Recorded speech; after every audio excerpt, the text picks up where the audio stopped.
Call the meeting to order. Start with roll call. Commissioner Atwood? Here. Commissioner Brady? Present. Commissioner Glissman? Here. Commissioner McCarthy? Here. Commissioner Petrie? Here. Mayor Heine? Here. Next, will please rise for the Pledge of Allegiance. Pledge allegiance to the flag of the United States of America and to the republic for which it stands, one nation, under God, indivisible, with liberty and justice for all. All right. First up, we have approval of January 20th, 2026 agenda. Mr. Chair, if I may, Please, Mr. Womack. I would just ask for the commission to consider modifying the presented agenda to move, was G1, to move G1, the audit presentation, to immediately after adoption of the agenda.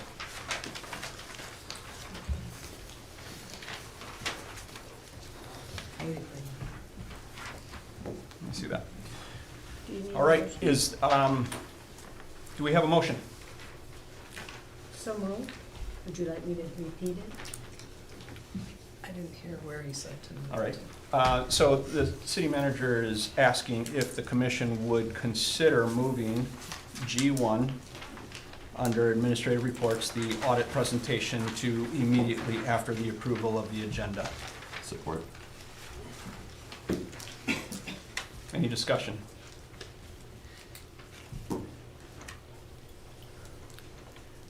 I just have a question. Do we have any idea how many public comments we have? I don't think we do. We don't pre-sign anybody up or anything like that. I just saw some people. Okay. Yeah, there's a couple of hands going in the air. Does that weigh in on your decision here? I just didn't want constituents to have to wait. Have to wait. Also, Okay. I was trying to weigh it. All right. Any other comments or questions? All right. We'll go for a vote. All in favor, say aye. Aye. All opposed? Nay? Aye. All right. Motion carries. All right. With that, I'd like to invite Reman Robson LLC, the audit presentation, please. Who is speaking?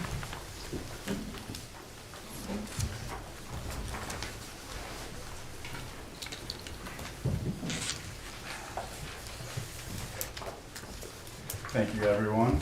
My name is Rick Lowe. I'm a supervisor with Raymond Robson. I'm in charge of conducting the city's fiscal year end June 30, 2025 audit.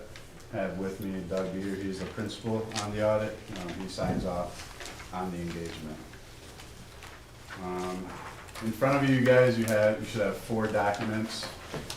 First one is the PowerPoint presentation.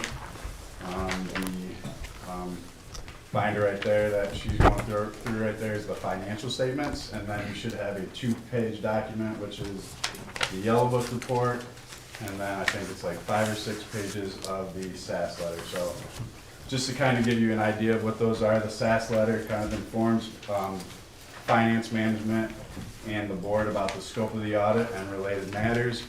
It includes any details on the division of the responsibilities between us, the auditor, and management itself, and then includes any audit adjustments, disagreements with management, which there was none, and any accounting estimates.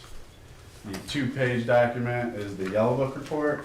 This is a report prepared under government auditing standards, and it details any findings and internal controls, compliance with laws, ethics, and is a supplemental of the standard financial audit opinion for government entities that receive federal grants.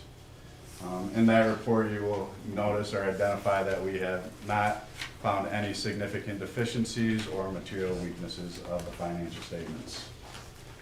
Going into the slide, the first slide here, we have issued a unmodified opinion, which essentially is called a clean opinion and is the most favorable audit conclusion that we can give.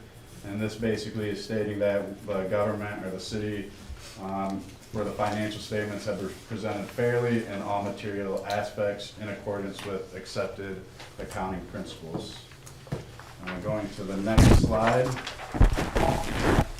So this is kind of a outline of the general fund, or the main operating fund of the city. You can see here that the city has 4.6 million in fund balance. The two main components, or the two biggest components of the fund balance total, is assigned and unassigned, and essentially the unassigned is the city's leftover fund balance, which can be used for any designated or specific purpose of the city. Also, the last bullet point there, the fund balance itself decreased from over the year $570,000, and this can be contributed, or is attributed to the public safety expense of the city, which increased about $550,000.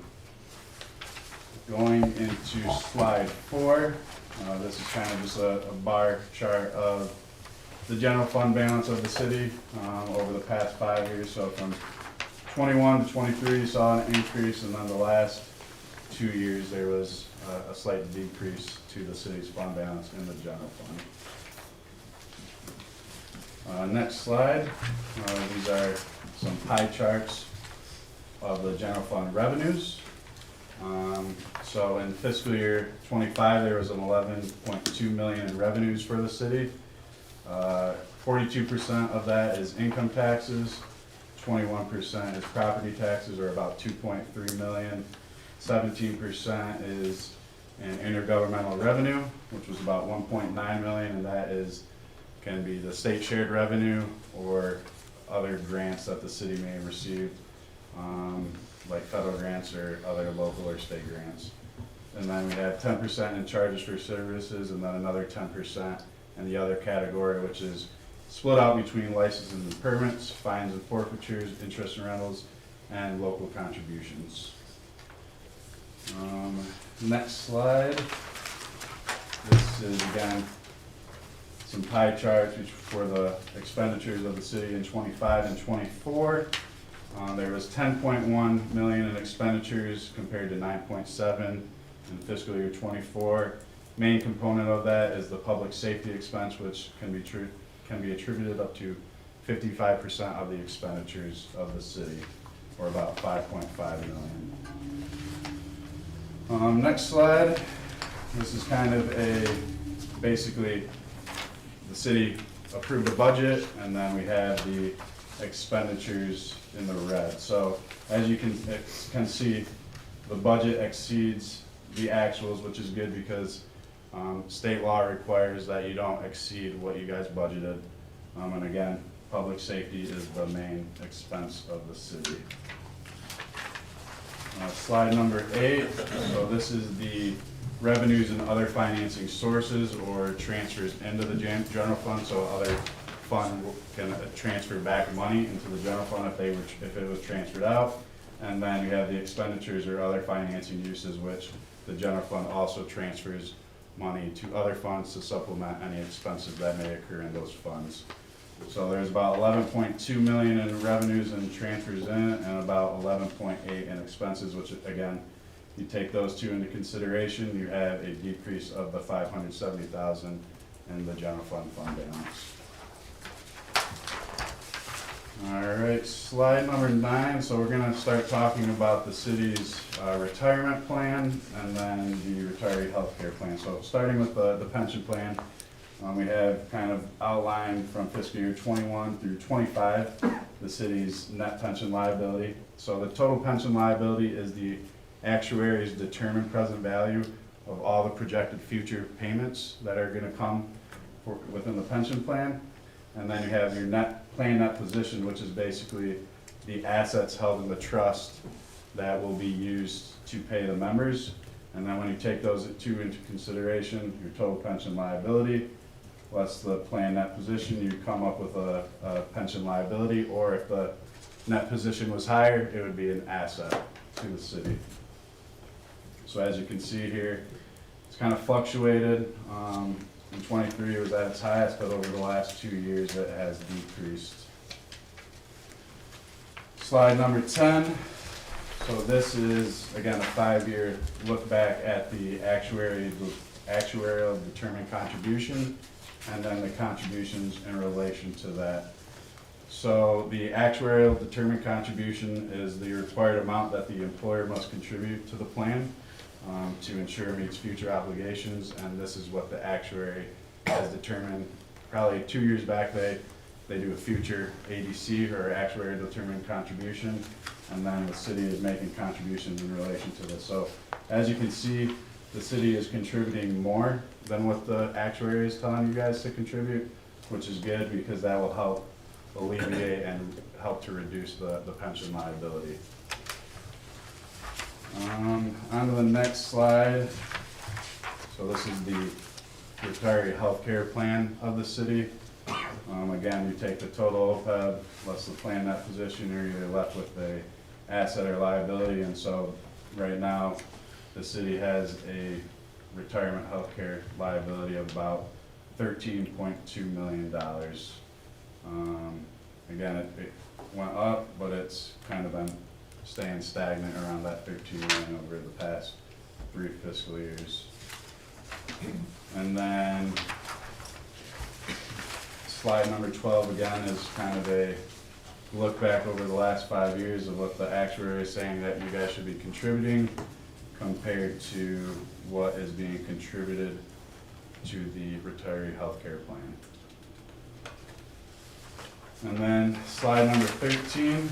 So this is kind of the single audit, or the single audit compliance report, which is not in front of you. We are in the midst of issuing and finalizing that report. It's due to the federal government by March 30th.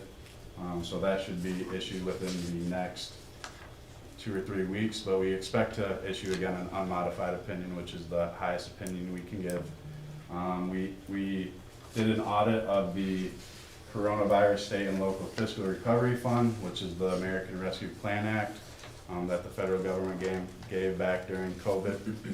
There was about $606,000 in expenses with that grant money, and basically we went through those expenses and made sure that the city was in compliance with how the federal government was saying you should be using those funds. So no issues on that. And then the last slide is kind of the upcoming changes in accounting standards. So this is something that finance and our firm will work together to make sure that the city is aware of these changes and how that would affect any financial statement presentation.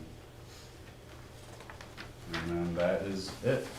And we'll open it up to any questions. Are there any questions from the commission?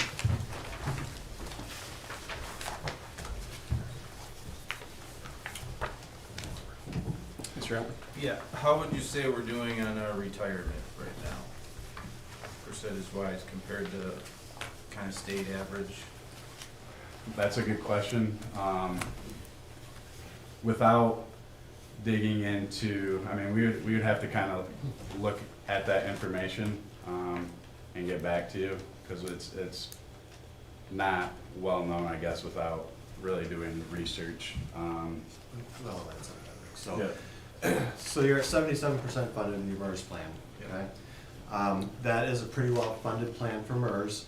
The state did, issue the Protecting Michigan Pension Grant a few years ago for people that were underfunded, and brought everybody up to a certain funding level with those grant monies, okay? So you asked me this question a year ago, I would have said you're doing a lot better than everybody else. Now, because of that grant, it brought everybody up to, not to that same level you're at, but a lot closer to where you are. So we have some people that are 120% funded, and we used to have people that were 20% funded, and now they're more, the 65 to 70% was, I think, the minimum, if I remember correctly, for that grant. Yeah, I remember that because we worked really hard to boost ours up, and then shortly thereafter they gave Right, those so here. everybody that did what they're supposed to, get their pension well-funded, didn't get rewarded for that. The people that didn't do it were the ones getting rewarded. So there's a lot of complaints, there's arguments both sides of why that made sense, but it is something the state did, and to help some of those lower funded plans. One more if I may. Sure. The healthcare plan, there's not really a state mandate for the minimum percentage, right? There, Or there there is? is, I think it's like 20% or something, Okay. it's a really low number. And if a plan is below that funding threshold, you guys are at 27.6%. If you're below that threshold, then you're required to file basically a correction action plan with the state of how you're gonna get it up to that level. Okay, Yeah. thank you. But I can tell you, there's a lot of plans in the state for the retiree healthcare that don't pre-fund it like you have. So they only put in what it costs for the benefits for the retirees that year. Yep. You guys have actually taken a proactive approach to this, as, you know, making sure some funds are set aside to ensure that benefit is there and secure for the retirees when they draw it. Would you say that's more of an attractive plan to help retain staff? Well, it definitely doesn't hurt, right, when you offer a retiree healthcare benefit. Right. It is expensive, though, to offer that type of benefit. Yep. With the way the health insurance premiums have gone over the years. Thank you. Any other questions? All right. Thank you for your presentation. Appreciate that. At this time, is there a motion to accept and approve the audit report for the year presented by Reman Roth? I move to accept the audit report given by Raymond and, Raymond? Reman Robson? Yes, thank you. I should have had that in front of me at this time. Second. Support. All right. Motion on the table, moved by Commissioner Glissman, supported by Commissioner Petrie, to accept and approve the audit report for year end, June 30th, 2025, as presented by Reman Robson. Take a roll call. Commissioner Brady, Yes. Commissioner Glistman, Yes. Commissioner McCarthy, Yes. Commissioner Petrie, Yes. Commissioner Atwood. Yes. Motion approved. Commissioner, can you just shut that off? Yep. Thank you.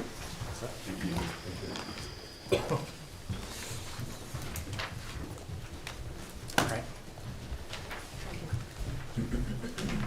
All right, that brings us to agenda item A1, minutes, approval of the minutes of regular meeting held December 1st, 2025.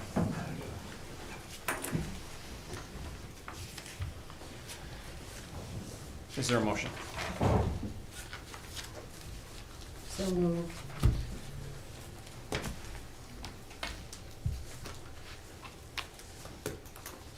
Is there support?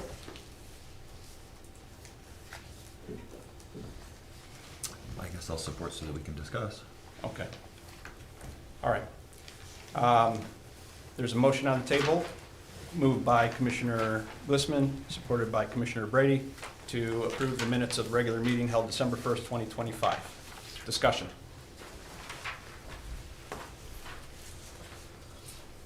Seeing no discussion, are we going to, we'll have a roll call. I'm sorry, are you, I do have one comment about it.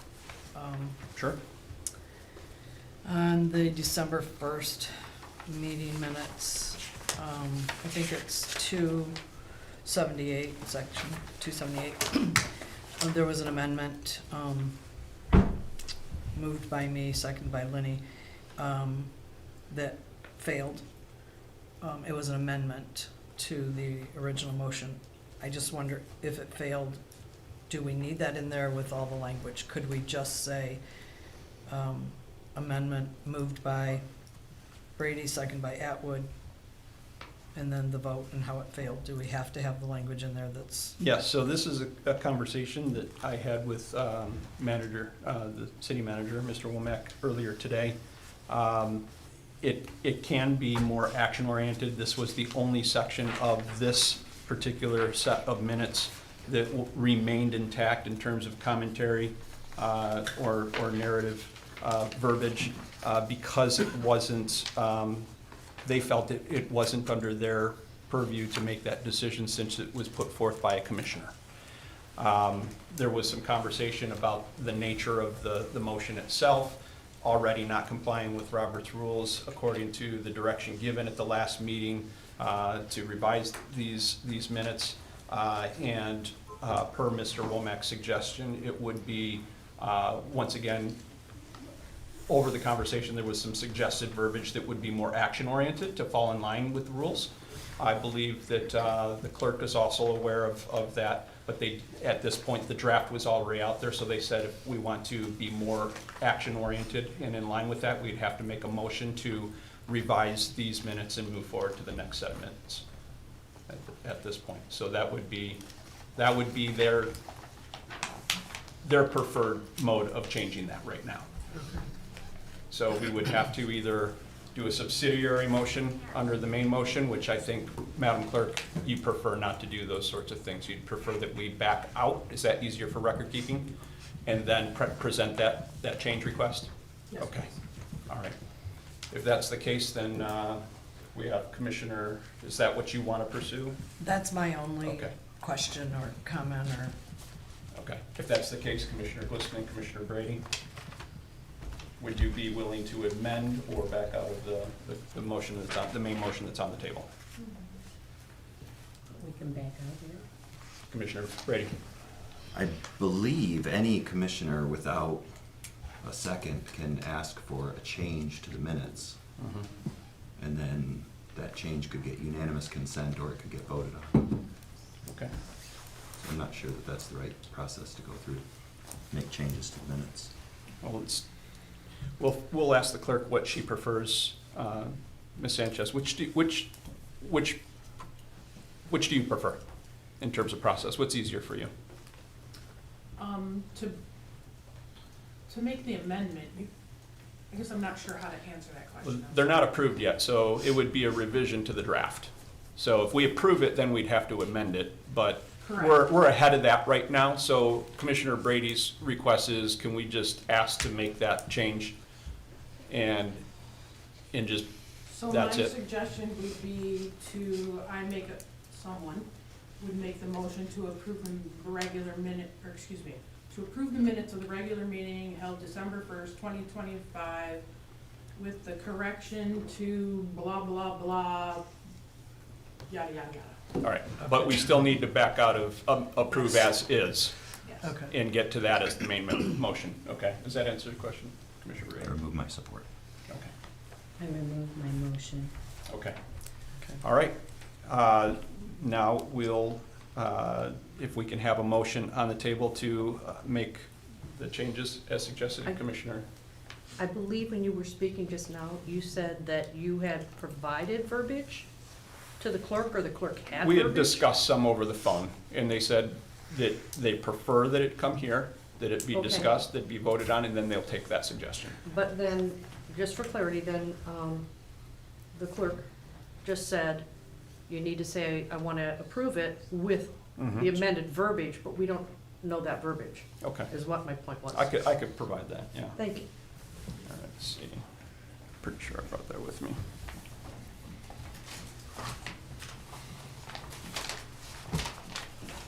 All right.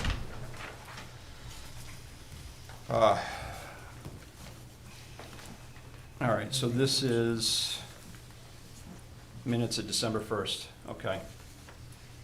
So the chair will entertain a motion to approve the minutes for the December 1st, 2025 meeting with the provided changes or revisions. The first being under the First Amendment 278, Amendment 1, amend the minutes of November 17th, 2025 under Motion 267 by revising the sentence regarding the recess at 6:49 PM. That would be the full revision to that paragraph right there under amendment. And then the rest would remain the same. Roll call, ayes, nays, motion. Then under amendment number 2, same section, 278, the revised minutes would read, amend the minutes of November 17th, 2025 to add descriptive language regarding the circumstances of the recess occurring at 6:49 PM.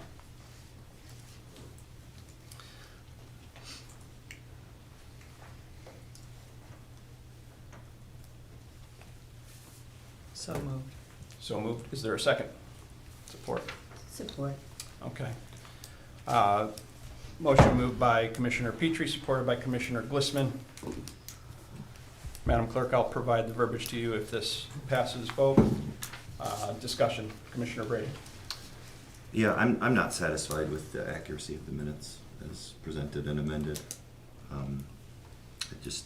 I believe that under Robert's Rules 48, it should require all points of order, the rulings of the chair, and I just don't see those in there, so. Okay. Any other discussion? Commissioner Atwood. Yeah, I prefer the context behind the action. Specifically, it helps if commissioners in the future have questions, or maybe staff, of how we arrived at a vote. I think the summaries of the context of what we've been doing for,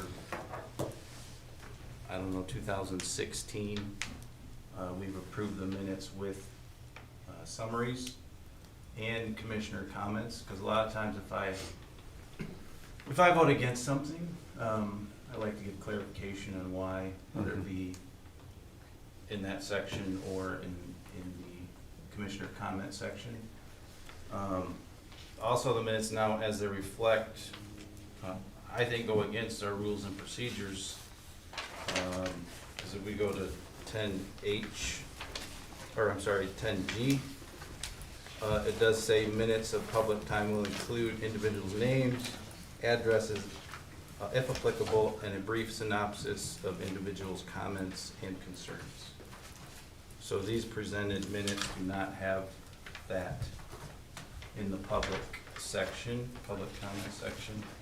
And I would also argue, not argue because I don't want to argue, but if we're going to allow the public comments to have that under our rules and procedures, why not allow commissioners to have that in the end during their comments, and even city manager report or city attorney report? Again, I actually love the context. I know that it's a little more work for Ramona, but I've gone back and actually read things, and it's helped me understand how we get to a vote, or how we got to, point B, Right. so to speak. So I don't agree with how the minutes are now. I totally understand taking stuff out. It's just when I read through our rules and procedures, I don't read anything in there that specifies action only. The way I read it, it protects Ramona, whether she does put commentary in there or not, or summaries. That she's protected and she's doing what she's supposed to. What we've been doing is approving these minutes and kind of bypassing what you would do under section, if you want the commentary, under section F, or upon direction of the presiding officer. So we've kind of been just approving the minutes, so it's been kind of custom to allow commentary in it. Right. So, also I don't know if now's the appropriate time, but you can be the judge of this, the motion last meeting to bring the minutes to this and revise it was specifically for the 1st and the 15th, which is a suspension of the rules for that, only those two. So specifically, Ramona, the minutes of the January 5th, could have continued doing the summary, but that is not actually applicable to the January 5th minutes, as she could give summary as she's been doing for the last 6 years, not doing anything wrong, but and that was a 2/3 vote, because that passed 4-1. That's correct. So it seems like the city, our clerk doesn't have direction moving forward, Okay. All right. and can confuse staff as well. Yeah. All right. Any other comments? Discussion? Commissioner McCarthy. I might be wrong, memory might be a little fuzzy, but I thought that there was a specific rule, Robert's rule, charter, something that had been, that had been brought up that said the agenda's supposed to cover action items, but not narrative. I thought there was some dialogue on that 2 weeks ago, that's why it got to this vote. Am I wrong? No, you're not. Okay, That's correct. There was discussion about that last meeting, yes. okay. Yeah. All right. Anybody else that hasn't spoke yet? No? Go ahead. I guess my point is, are we governed by Robert, like what supersedes what? Mhm. Because are we governed by Robert's rules, or does our rules and procedures overrule? Yeah. Or what our custom has been, Okay. does that overrule Robert's rules? Yeah. So I'll answer the question, since it sounds like you're directing to me, and that would be a presiding officer ruling. Our rules and procedures are first. Anywhere where it's not clear in the rules and procedures, then we fall back to Robert's rules, which is kind of the underlying, it's like the foundation. But you can build up on top of that, and once you codify that into your rules or your bylaws or charter or whatever, then they come first before Robert's rules. In this case, we were using both. And you're right about G in terms of the public comment. So the G would actually supersede what Robert's rules has, but it doesn't apply to, it doesn't call out the commissioners. So that's, that's the answer to that. So then we fall back to Robert's rules, and that's where Lenny was recalling, hey, didn't we talk about something? And that's the section 48 of Robert's rules. And 48.1, which, or 48.2, content of the minutes. In an ordinary society, the minutes should contain mainly a record of what was done, in italics, at the meeting, not what was said, again in italics, by the members. And so that's what was discussed at the last meeting. Moving forward, the instruction not only was to postpone and correct these to fall in line with Robert's rules, and then additionally what we had here in section F. We didn't talk about G. So removing the names there, and that there was some concerns that were raised, might have been a little bit of an overcorrection. And so if we want, we could put those back in easily through this conversation and through whatever direction the commission gives from this point forward after this discussion. However, I think the part that's unquestioned with Commissioner Petrie is the nature of this. While we do want to preserve the action that there was a motion to amend, that it was pertaining to the adjournment at 6:49 p.m., that some verbiage was to be replaced. It does expose another underlying issue, like you said, there's custom, but custom doesn't supersede policy, and it doesn't supersede the rules. So if there's something spoken about it, custom doesn't supersede, unless we create a standing order and we vote on that. And we only need a majority rule for that, okay, not a 2/3. So we can do a lot of things. There's a lot of flexibility there. But I think the reason that this all happened last meeting was because of some of the content. I think, Mr. Brady, you even voted in the affirmative on that as well, that some of the content was desired by the majority of the commission to be cleaned up and fall in line with these and go beyond custom, just because of the nature of some of the past meetings. We want to stop perpetuating some of the tension and kind of scale that back a little bit and start to fall in line with professionalism, even if it means we've got to correct a little bit some customs that normally weren't a problem until they became a problem. That's my part, so go ahead. I just had a question. I'm not sure if I asked you or Mike or our city attorney, but when people come to make public comment, we cannot force them to give their name and address, can we? I mean, we like it, and then lots of people comply, but there are people that don't want to. So that's what I'm saying.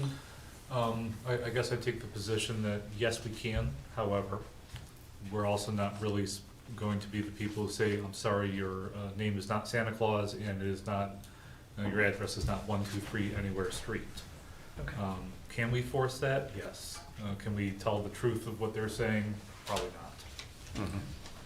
And it's not our customer habit to ask for the I've never address. seen it done. We're usually pretty satisfied with the name Yes. and that they live in the city or that they're from wherever outside of the city, it's fine. That's been my But, understanding, yeah, yes. okay.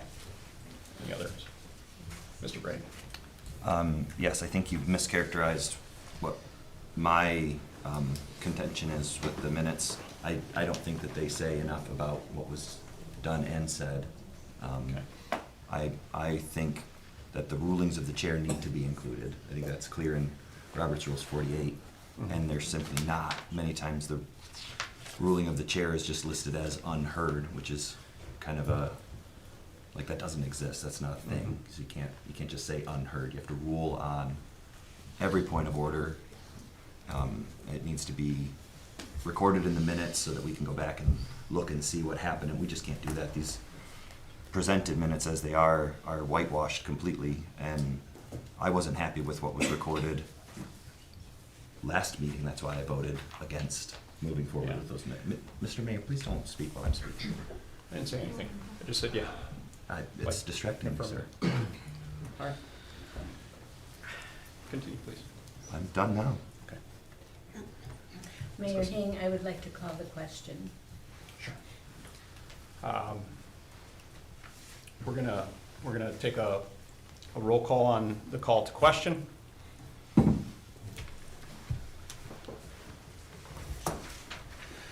Commissioner Atwood, No.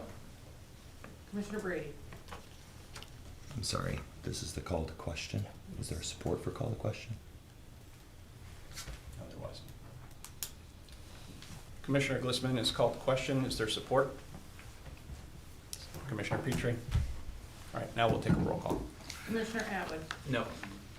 Commissioner Brady, Yes. Commissioner Glissman, Yes. Commissioner McCarthy, Yes. Commissioner Petrie. Yes.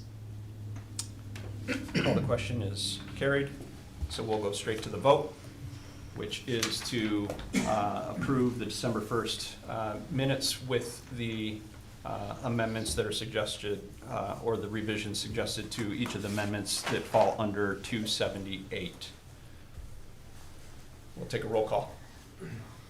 Commissioner Glissman, Yes. Commissioner McCarthy, Yes. Commissioner Petrie, Yes. Commissioner Atwood, No. Commissioner Brady. No. Motion carries.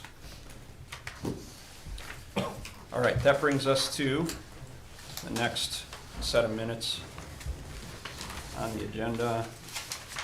Under A2, minutes of the regular meeting held December 15th, 2025. Is there a motion to approve?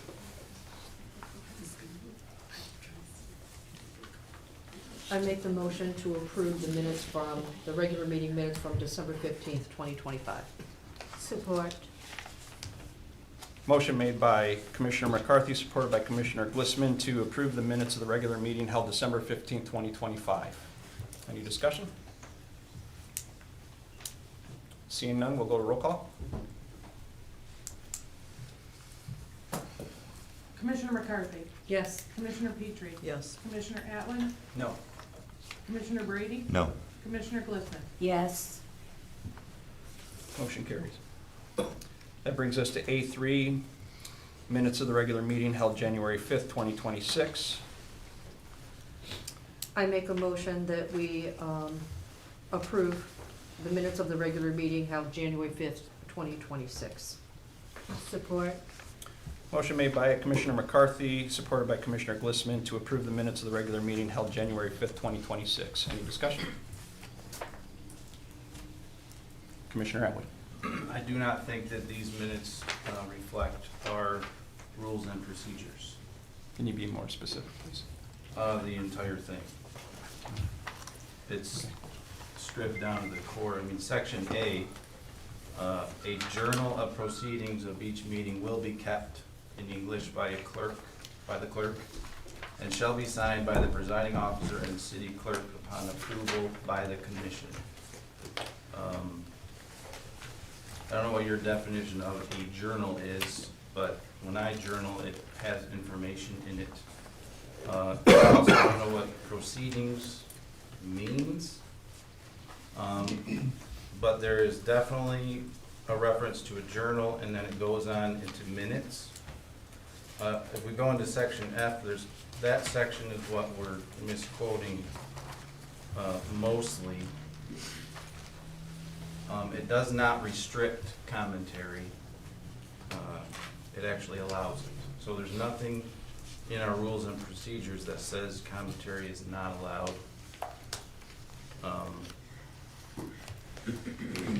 And again, I think we have to be careful of suspending the rules by motion.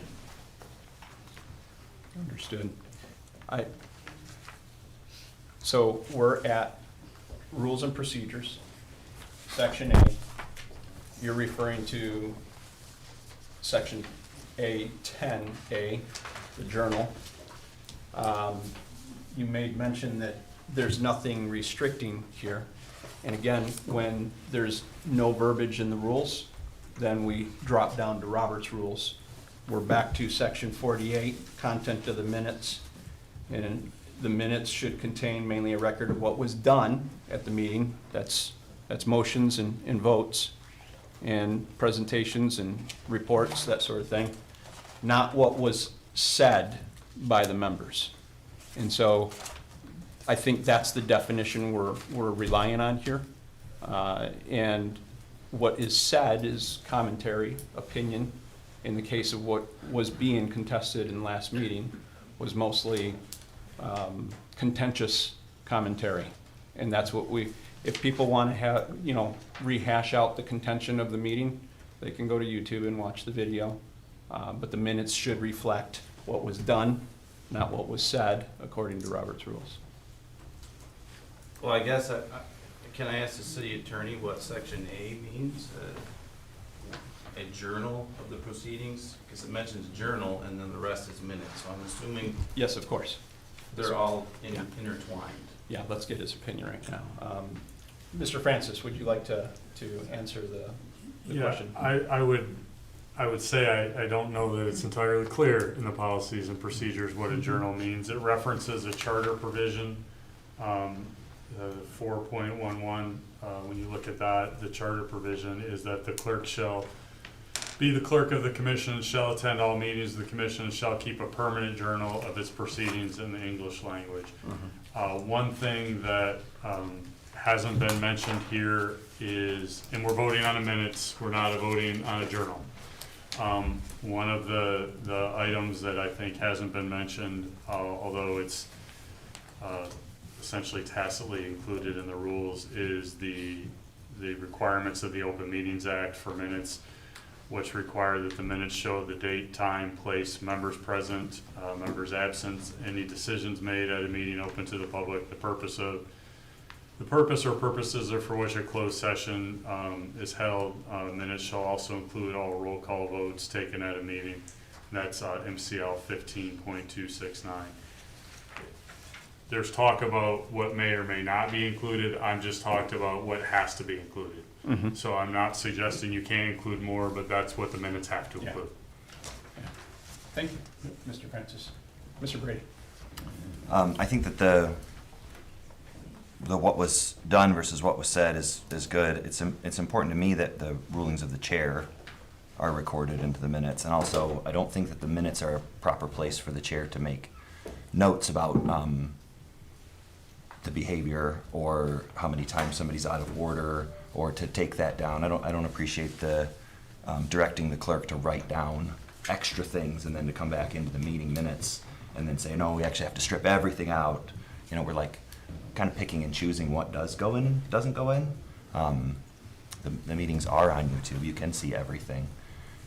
But we definitely need the order of the meeting, like the process and order of the meeting. So sometimes there's things in there. Failed votes, I think, do need to go in. I think that the way that we were doing it was just fine, and I wish we'd continue doing it that way. Thank you, Ms. Brady. All right. Ms. Petrie? Is this something that we can hash out in our workshop for the agenda, that we can talk about this and move forward for today? And as a commission, when we're doing our workshop on the agenda, we can decide what works for the city. I like that. If the question's posed to me, Well, Is it- are you- I'm just saying, that's already scheduled. Yeah, that's Mr. something Womack we- already scheduled it. Yeah. Is that something we could include in that workshop so that we can move forward tonight? Again, is it posed directly to? yeah, and I think that's a wise suggestion. Something I would comment on is that, you know, Mr. Mayor and I talked for over an hour today. Reasonable minds can differ on these things, Mhm. so let's not be, antagonistic to each other about this specific issue. I think it's just a academic issue that needs to be worked out. Yeah. And if I could just piggyback just one additional thing on that, which is, you know, from the staff perspective, we're just trying to record the accuracy of what occurred. Mhm. The thing that just sticks in my mind is, and I think it's Robert's rules, Mr. Mayor, that you quoted, it says mainly actions, Mhm. which I agree with. You know, very occasionally, I think it's appropriate to add some commentary in there just to suggest how we got to where we're at. Thank you. Yeah. But beyond that, I agree, it's mostly an action-based minutes that we're Yeah. recording. Thank you, Mr. Womack. And I think that also speaks to your concern, Mr. Atwood, that sometimes there's some additional context. I think we talked about that at the last meeting, and we can bring up when there's additional context. And to that point in section 48, there are, you know, multiple subsections inside of that 48 that talk about mainly actions or what was done and not what was said by the members, and then what can be put in outside of that. And one of them, you know, it does say here, you know, to Mr. Brady's point, point number 11, some of the things that can go in that aren't action-oriented. The declaration by the chair in naming an offending member as a part of disciplinary procedures, as well as any disorderly words that led to such naming, and that the chair directed the secretary to take it down. And, you know, so there are provisions to add some of these things, contextual things. There are also a provision for all points of orders and appeals, together with the reasons given by the chair. Mr. Brady is correct in that. Some of these are vague, but I understand that these meetings, there was some very strenuous circumstances. We got, all of us, I think including those of us who made the points of order, got a little turned around on which one we were on, because some of them got stacked up a little bit, and so they didn't have rulings, and they didn't have appeals. And so how does the clerk make a judgment call to put some words in there that probably never happened because we never circled back around to it, and that's our fault. And so I think we need to give each other a little bit of grace and move forward for the sake of the public and for the sake of our staff as well, so that they don't have to be put in an awkward position where they have to go back and watch a very confusing meeting. If anybody wants to see the contention or the confusion, they can go see it on YouTube. In the meantime, let's clean these up. Let's move forward for the sake of everybody and just have a little bit of grace for each other. And then when we get to the workshop, we can fine tune some of this stuff and make sure that we have context going forward. Yes, Mr. Brady. I don't mean to be contentious, it just seems really whitewashed, and there was a lot of stuff in there that makes me look bad, and now that's all that's there. I get censured twice in the minutes, and nothing else happened, just that. So that's my reason for not wanting to just wipe it all away. So. Okay. Well, we already made it past those two, and we already approved them. You know, was there something you wanted to suggest? I think one of them already has some revisions in them, but now we're stepping backwards into the meeting. And January 5th, is there something that looks bad for you that you would rather have taken out in terms of those points of order or any of those censures or anything like that? Please. You were looking to me and talking about how people can go back and look at these things, and we all just need to move on and move past it. So my comment was to you about just moving past it. It's not really what I'm interested in doing. All right. Well, what are you interested in? What are you proposing right now? Because we're on January 5th minutes. Nothing. I've made no motion. Okay. All right. I just want to be sure, and we'll give you the opportunity. Okay. All right. Where are we at? We have a motion on the table. We have a second.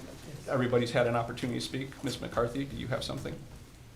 I just have one question if I could, and then I promise I want Please. us to go to the, do we all here know the date that workshop is for us to talk about the agenda? Has that been solidified and I'm just having a mental moment?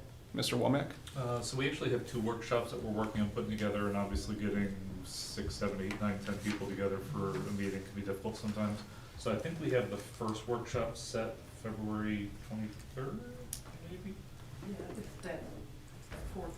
Yeah, so, We haven't said the workshop. so I think the other one's being pushed into March. Okay, But we'll definitely send a reminder email after this meeting. okay, very good. Thank you. All right. With that, we'll move to the roll call on approval of the minutes, regular meeting, January 5th, 2026.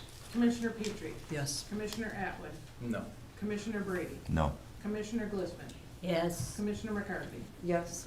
Motion carries. That brings us to public comments. We'll start with Lapeer County Commissioner Brad Hagedorn. Greetings. My work address, since I'm here on the official work duties, my work address is 255 Clay Street. I am not a city resident, but I'm honored to serve the city at the county commission. 3 things from this upcoming Thursday meeting.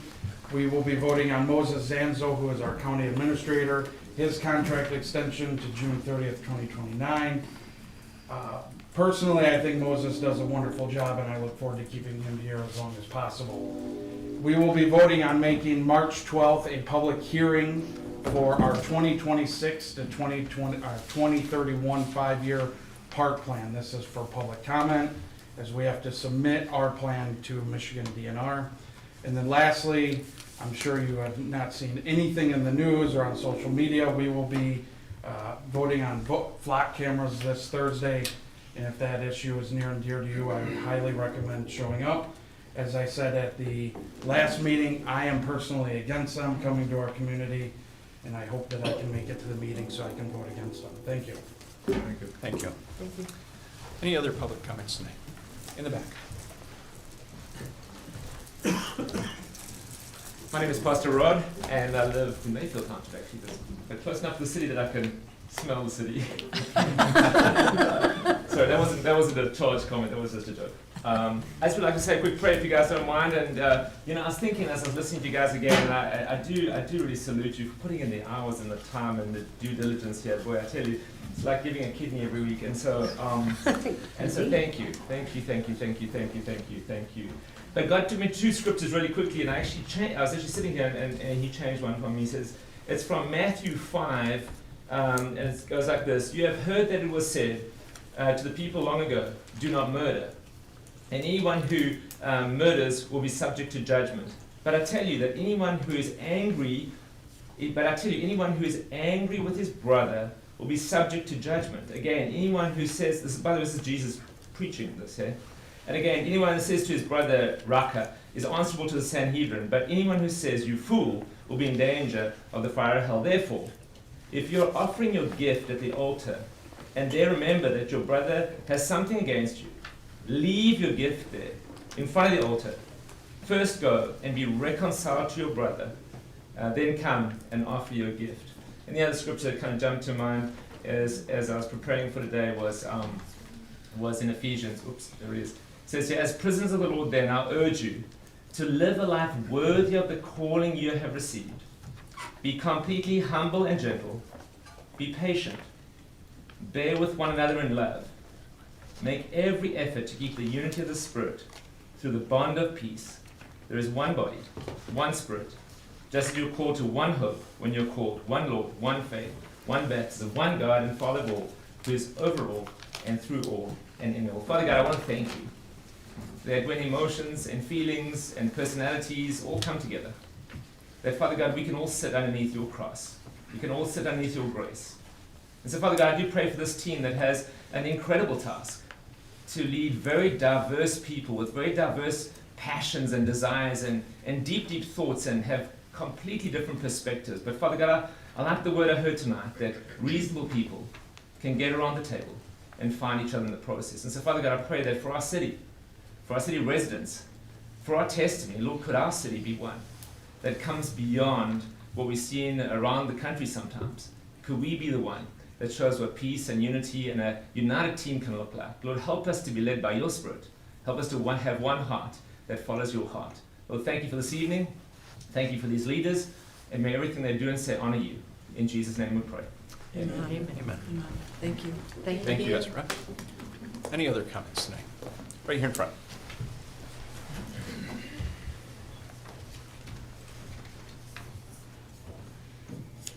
Good evening, my name is Jacob Dickow. I am one of the managing partners of SDRP Group. At the last meeting, members of our ownership team, our management team, and our employees came to speak about their concerns related to the denial of our renewal license for marijuana. I hope that their stories helped this commission recognize that the extreme position that the city of Lapeer is taking, which is of shutting down a local business that is providing good jobs to dozens of people, many of them live right here in the city of Lapeer, is not the right approach. At the last meeting, I ended my comments by inviting each and one of you to our facility so that you can better understand what our operation is like, what our culture is about, and to gain insight into what has been ongoing in our progress when it comes to odor mitigation. Sadly, 2 weeks later, nobody has reached out or expressed interest in understanding the issue at hand. I would imagine that representatives of this city would have a deep interest in what has become somewhat of a hot topic in the community. While I can reiterate the facts related to what our company has brought to this community, dozens of good paying jobs, renovated properties, increased tax revenue, several of millions of dollars invested in the city, and perhaps, I can add, the most extensive odor mitigation program in the state of Michigan. My main objective tonight is to once again extend the invitation to each of you to come to us, see us, communicate with us, ask questions, understand the complexities of what you will be deciding on. A decision that you will make on behalf of Lapeer that will no doubt have consequences for this city one way or the other. City Clerk Ramona Sanchez has all of my contact information, and I am certain that she would be happy to share that with any one of you. My schedule is wide open for you, and I would be happy to host your visit, and I hope that you take me up on the invitation. Thank you. Thank you. Thank you. Any other comments tonight? Go ahead.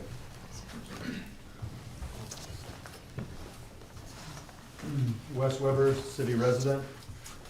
I have a couple questions which I think should be directed to Mr. Womack, but I apologize if I'm mistaken, and perhaps the other commissioners might also address these questions. My questions are concerning, again, the Brookwood development, and they are these. How, if in any way, would our Brownfield Redevelopment Authority be involved in this? And secondly, would the city of Lapeer be in any way restricting Alan Edwin's use of MSHDA tax increment financing? The reason I'm asking is because there's a pending $3.6 million sale on the acreage, about $100,000 per acre, the sale that's likely contingent upon city approval. If a Brownfield Authority or tax increment financing were to be part of the process, there are implications for both our city and its residents, implications that many may be unaware of, partly because in November, Alan Edwin understated their intended use of MSHDA subsidies. If they're permitted to use TIF financing, the implications are these. First, our city will not be allowed to assess new taxes based on the $3.6 million sale, but instead, for all of the land, we will be obligated to collect only the base taxable amount, the $1,054 that the city's collecting now. This means that when the land is divided into 117 parcels, and they build using this program, the city would retain only a tiny amount and be obligated to kick back to Alan Edwin the rest of the property taxes, and this would be true for the next 15 to 30 years. With their primary strategy, where they use TIF financing to develop 117 $395,000 build-to-rent homes, the city would keep $9 per parcel annually and reimburse $9,516. Over a 15-year span, Lapeer would keep $15,800 total and reimburse to Alan Edwin $16.7 million. In a scenario where they use TIF financing to develop these same homes in a build-to-sell model, over these 15 years, we would again keep $15,800 total while kicking back to Alan Edwin $10.2 million. During these years, city residents would be unaware that their taxes are not going to their city to help improve it, but back to the builder who's already sold them their home at an 8 to 10 profit. Again, this is why we need to know if brownfield will be involved, if tax increment financing will be utilized, and if so, are we planning to make our residents aware of this scheme? I have my questions on a printout, if I could bring them to you so you could have them for discussion. I don't know if that's acceptable or not, but, I'll take it. oh, okay.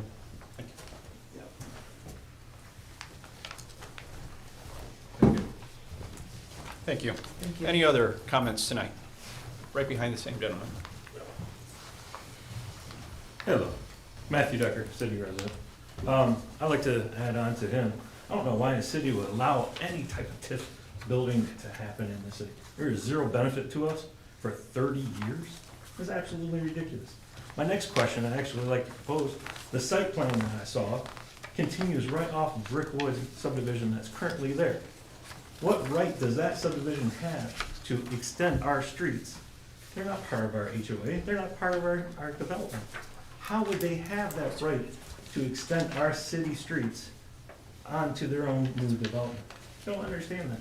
That would increase my traffic right in front of my house exponentially. That's it. I don't understand why you guys would allow that. Lastly, last little statement. I know you guys don't like each other. You guys got microphones in front of you, and the YouTube video, it's really hard to hear you guys. And even sitting in here, it's really hard to hear you. You know, my wife has hearing aids, and it's not really polite. Thank you. Thank you. Thank you. Any other comments tonight? My name is Jack Preston, and I'm a resident of the Brookwood HOA, and I concur with the statements that have just been said. Thank you. Thank you. Anyone else? Please. My name is Rick Crow. When it comes to the fragrance issue, I did a little bit of my own research. The fragrance is generated just by harvesting, just by trimming it. It still contains hazards. The people in that business say, well, you know, we had 25 complaints, but only 8 of them were valid. Well, that's kind of 8 too many. If you're gonna spend tons of money on doing stuff, why not put it in your filtering system to stop people from complaining about the fragrance? That's where the work needs to be done for that. It keeps coming up and with a multitude of other reasons, but the fact is that the hazards and the problems with the people that live around that still exist. Thank you. Thank you. Any other comments tonight? Please. Hi, my name is Jacob Leroy, Mayfield Township resident, frequenter of the city of Lapeer. Just wanted to comment on a few things. First of all, I believe the marijuana business license renewal, based on my knowledge, was denied on procedural grounds due to outstanding citations that haven't been resolved. So, you know, I think it kind of failed on step 1 here. So if you know, I'm not sure what has been done with that, if anything, but yeah, I think that's the first place to start. I concur with the other public commenters on the Brickwood development. It is absolutely ridiculous for the city to have these tax deferments for 15 to 30 years, because the city's still liable to provide services to those residents, and those residents are still paying the taxes. It's just not going to the city. I just want to also comment on item G2 in the agenda, which is, I believe, it refers to, or is regarding a grant for the Lapeer Opera House to add 7 apartments there. That's also, I think, a MSHDA grant or similar grant. With any grants, I would ask the city, the commissioners, to consider if the grant would put the city on the hook for any future costs that the grant would not cover into the future. And also, if this grant would require any tax deferments similar to the deferments for the Brickwood development, for those, the taxable income off of those apartments. I believe I read in the packet that the grant also requires 51% of the apartments, and this is for 7 apartments, that would be 4 of the apartments to be low income. I don't think the city needs low income apartments right here in the heart of our downtown. And so those are my comments on that. Thank you. Thank you. Thank you. Any other comments tonight? Please, in the center there. I'm supposed to read this. My name is Naomi Weber. I'm also part of the Brookwood thing. I just really would suggest and ask that you all look deeper into it. If you have any questions, you can ask my husband and I. We've researched this until our eyes feel like they're gonna bug out of our heads. It's ridiculous. Every bit of information that Edwin Allen came in with last time was not accurate. I even called them myself, and we were told that this was to help people that needed better homes to live in so that they're not homeless. They're only allowed in these homes for 2 years, at a max 3, and then they keep rotating. And there's no benefit to the city, there's no benefit to the people that live in our subdivision. It makes everything worse, and we were told at an HOA meeting that the structure of the way that our, was it our sewer system or? Our drain, it won't even hold it. We're already having issues as it is now. So this really needs to be investigated deeper, and you guys have fun with it. Thank you. Thank you. Thank you. Any other comments tonight? Seeing none, we will move on to the consent agenda. We have a motion on the table to approve the consent agenda. I move that we approve the consent agenda. Support. Support, okay. Motion made by Commissioner Petrie, support by Commissioner Glissman to approve the consent agenda for January 20th, 2026. We'll take a roll call.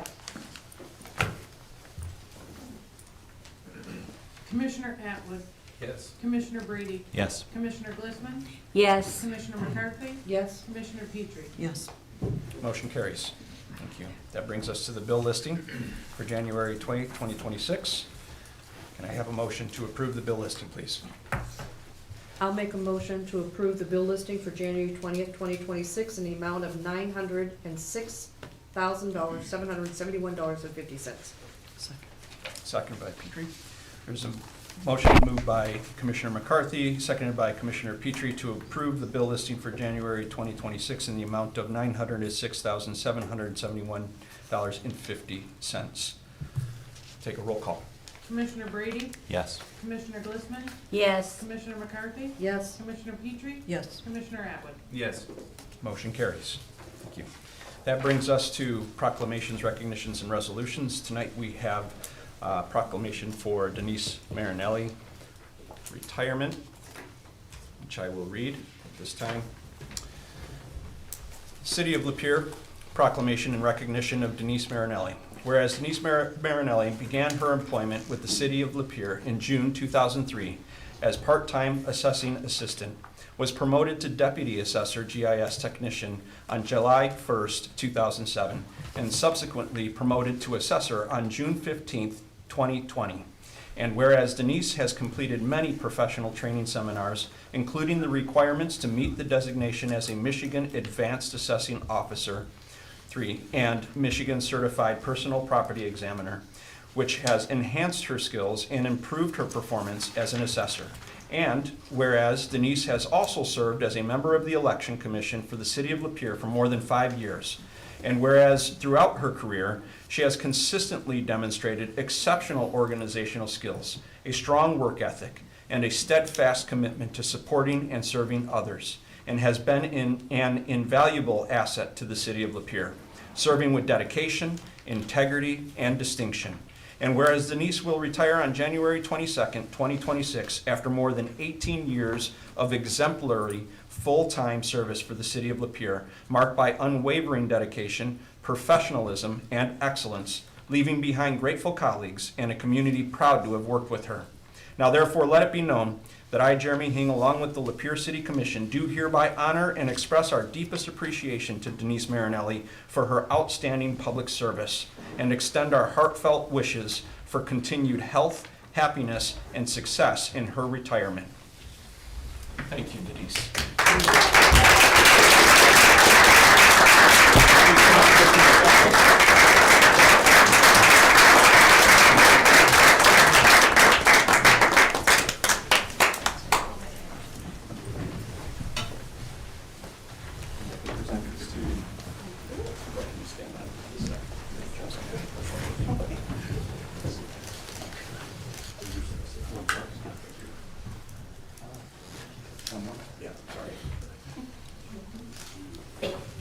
Thank you, Denise.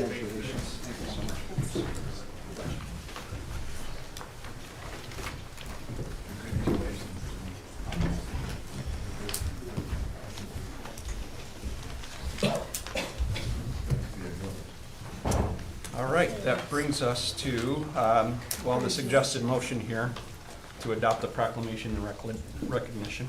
I make a motion to adopt the proclamation in recognition of Denise Marinelli as presented. Seconded by Petrie. All right, we have a motion on the table, put forth by Commissioner McCarthy, seconded by Commissioner Petrie, to adopt the proclamation in recognition of Denise Marinelli as presented. All in favor, say aye. Aye. Aye. All opposed, nay. Seeing none, motion carried. That brings us to public hearing, item F1 of the 425 agreement amendment with Mayfield Township. I will ask Mr. Womack if you could please give us a summation of this item before we open up the public hearing to them. Yep, as the board is aware, because we've talked about it a few times, but for the public's benefit, we were approached by the developer of this neighborhood who indicated that there was a mistake, I think, in the original proposal. There's a tiny piece of property, I think it's less than a half an acre in size.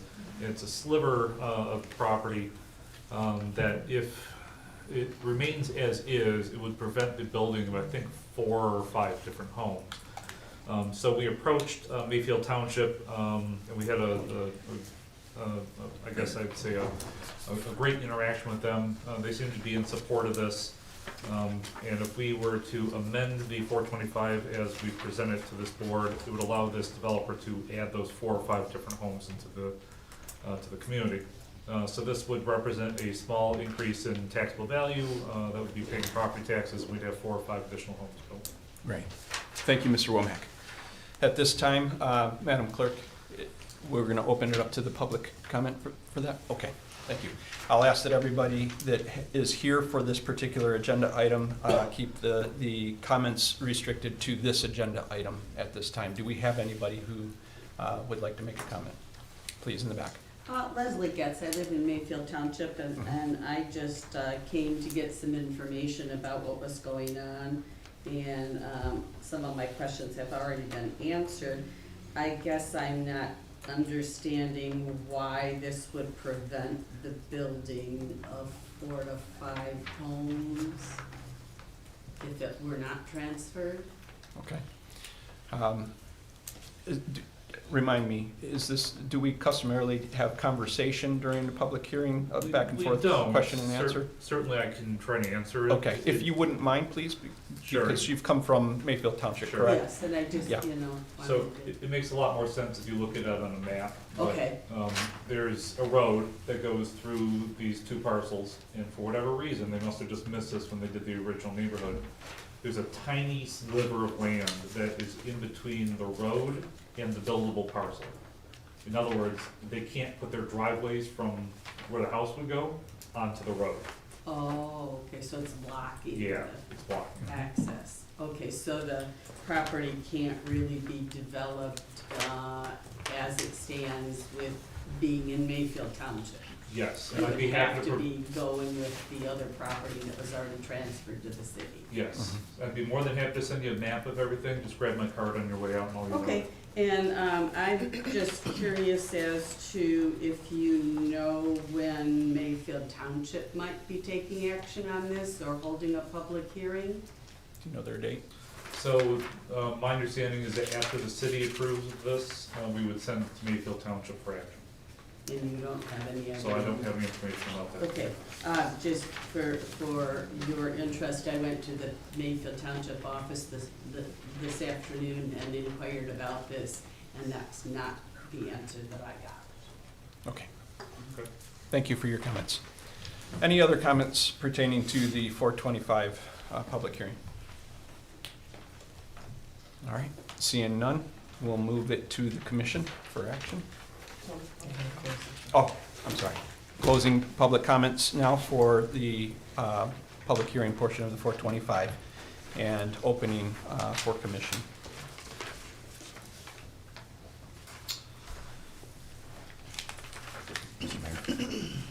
Commissioner Ray. I move to adopt the resolution approving an amendment to the existing 425 agreement between the City of Lapeer and Mayfield Township, which would add parcel ID 014-031-00312 into the existing 425 agreement. Is there support? Support.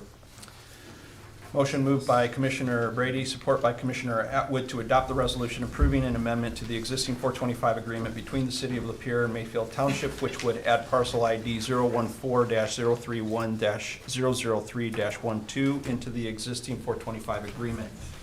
Any discussion? I have Commissioner Petrie. a couple of questions that I probably need to direct to Mike. So the time period is, according to the agreement, 50 years. And we're not changing that? Because that would bring us to, it started in 2001, and that would bring us to 2051, but this says 2071, so an extra 20 years? I believe Unless that's a typo. yeah, it might be a typo, because the discussion that I had with the city attorney was we didn't want to complicate this. So the only real changes we wanted to make were the addition of the property. Well, that caught my eye, 20 extra years, that the mills would be going to Mayfield. Can you show me what page that's Page. Second to the last of the, I believe it is. Oh, I see. It's number 2, where it says, now therefore it be resolved. It says 2071, so it was, I mean, I was just looking at the original, which is 2001, so that's 20 extra years. And then I also have a concern with number 4 that was added. I think we were supposed to approve this in the year of 2025, but now it's 2026. So this was added since our last packet, number 4, where, and I just have some concern about it because I am on the zoning board, and so it catches my eye. But it says, this parcel is currently zoned as an R2 under Mayfield Township zoning. The parcel will be brought into the city under this agreement as a city designated R2 zoning classification, which is substantially similar. I don't like the word similar. I want it to be exact to the township zoning and will match. I mean, I don't want it to be exact to the township zoning, but it says, and will match the zoning of the surrounding properties already in the city. I guess I don't know the zoning there, only because in the first part of the agreement, it says,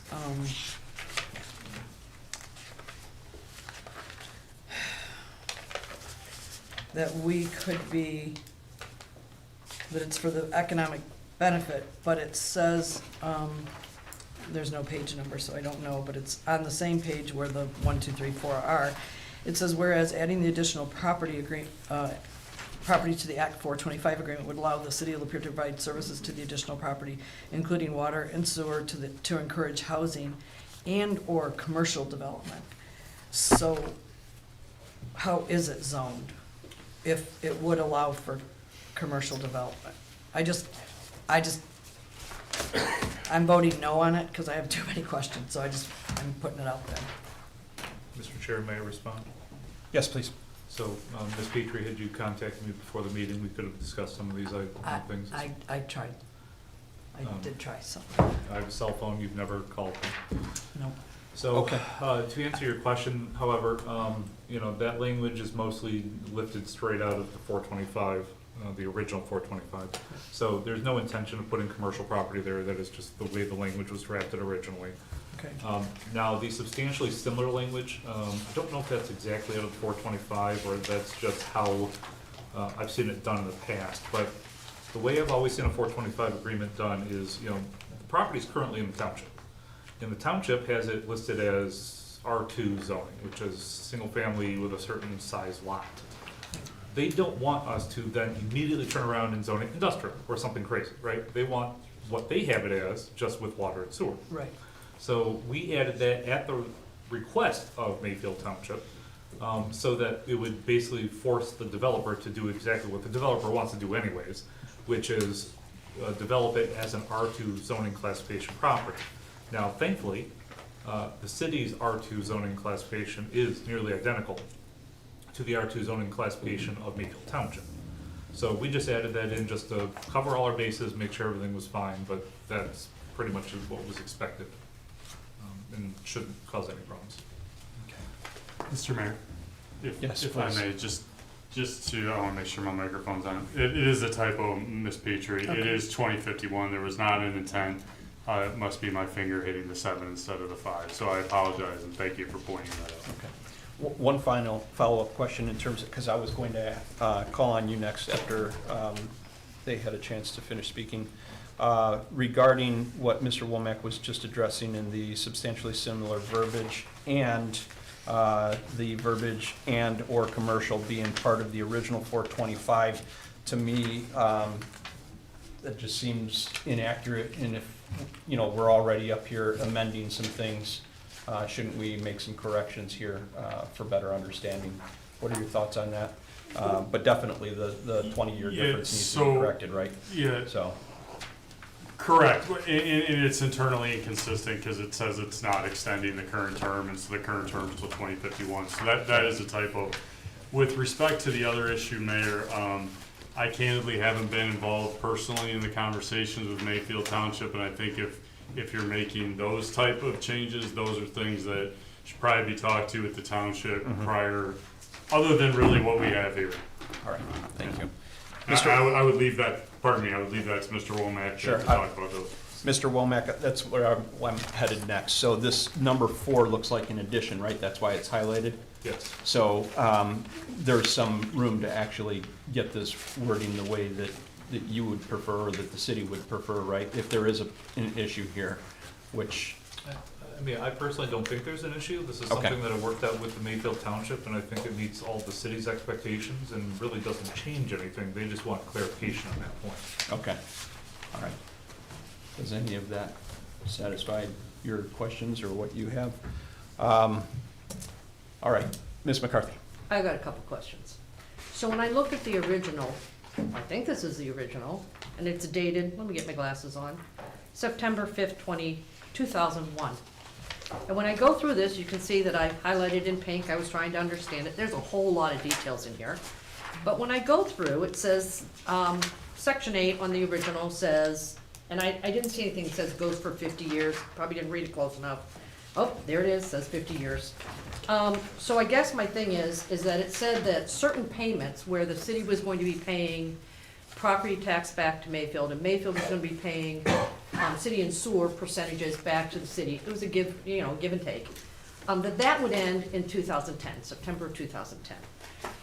This now says this runs for 50 years. My question would be, what exactly is running for 50 years? If the payments of property tax and city sewer, et cetera, were going back and forth until 2010, what is still happening between 2010 and 2050? I don't.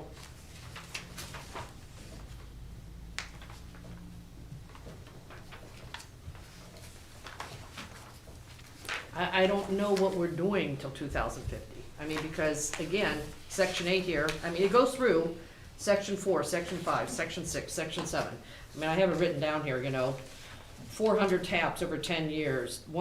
Lapeer pays 1.6452 mils per $1,000 value for property tax to Mayfield. Mayfield pays 0.8826 mils per $1,000 value to city services. Ends September of 2010. My question then would be, if this is running until 2050, what's running till 2050? What are the terms and conditions that we're extending? Because I do not see that level of detail in the new contract that we're signing. It's pretty generic. So that's a concern for me to understand what's still ticking along to 2050. And then, so that we have a good handle on what's happening from today to 2050, 51. That's just one question. I have more. I don't know where we assign that question to be answered. Ms. McCarthy, can we ask Mr. Womack? We can. first before we move on to your additional questions. Well, I'll repeat what I've indicated to Ms. Petrie. It's nice to know these questions beforehand so I can have the time to research them. You know, there's a big, long agreement here, 21 points. The agreement is what is operating until 2051.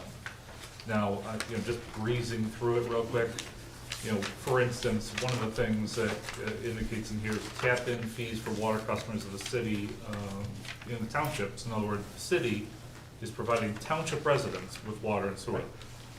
Shall be 1.5 times the fee for an equivalent city resident customer, okay?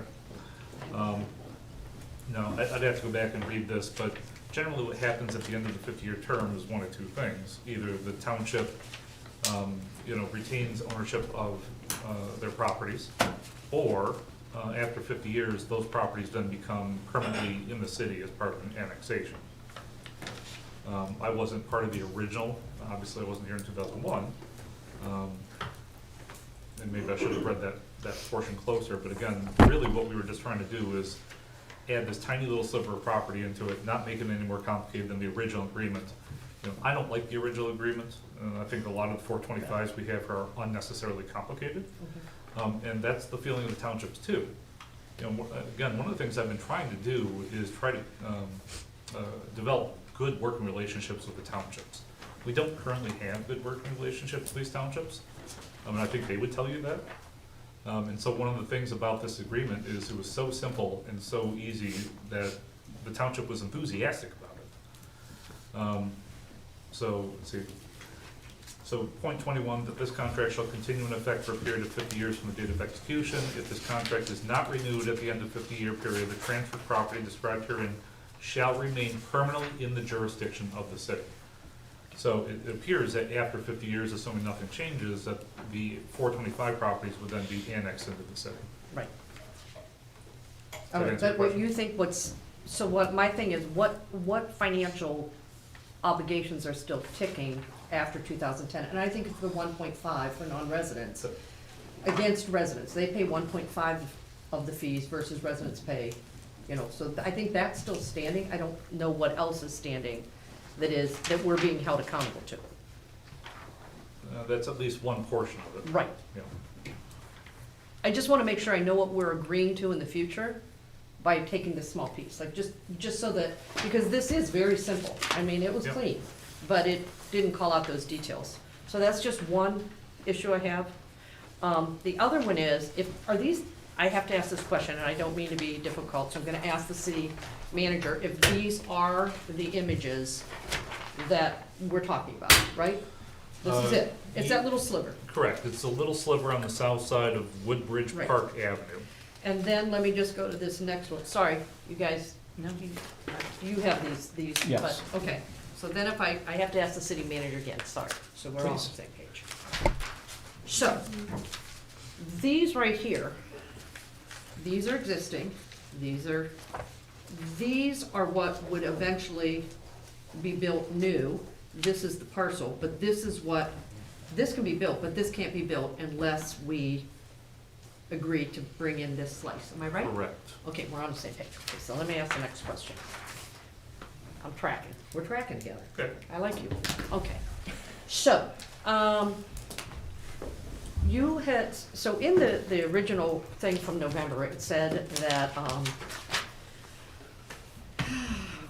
without adding this property to 425, it would be unlikely or impossible to develop these homes. It's several new homes. And when I look at this, while this hasn't been approved, these are single dwelling homes and these are quadplex, which are nice. I mean, I have some pictures I pulled out of quad, but they can be very nice. So in reality, there's a higher density of houses per each lot because you're putting a quad in versus a single, and they share driveways, they share land, whatever. So that, there is 4, but they're quad, so really you'd have 4, 8, this is a 3 and a duplex, so you'd have more than 4 to 5 houses, it would be quads. So my thing that this comes to is it's not so much the development as, I'm gonna go back to my original you and I've talked about. There are 2 retention bioswales that were developed in the original time period for this space. And when you do that, there is a calculation, and it may be Roe that's going to do this for us, not me. But there has to be so when they first developed this, and it was based on single-family homes, they ran their calculation for storm water runoff. So you take, 25 by 40 foot house, 1,000 square feet, flat, you're not taking driveway, sidewalks, still have to add some one piece in there, times it by 6 point whatever, you get 635 gallons of runoff, okay? These retention ponds were created for the original development, which was single valley homes, and it wasn't all completed, so there is some growth in these retention ponds. But once you take the size of a quad house, it has more impermeable surface. There's a road, et cetera. Again, the road was included in the original, whatever, but these are larger houses. So my question is, when is the impermeable surface and the water, the stormwater runoff calculation gonna be done? Is it road with planning to tell them that this will meet the needs of the bioswale that's been put into that retention pond?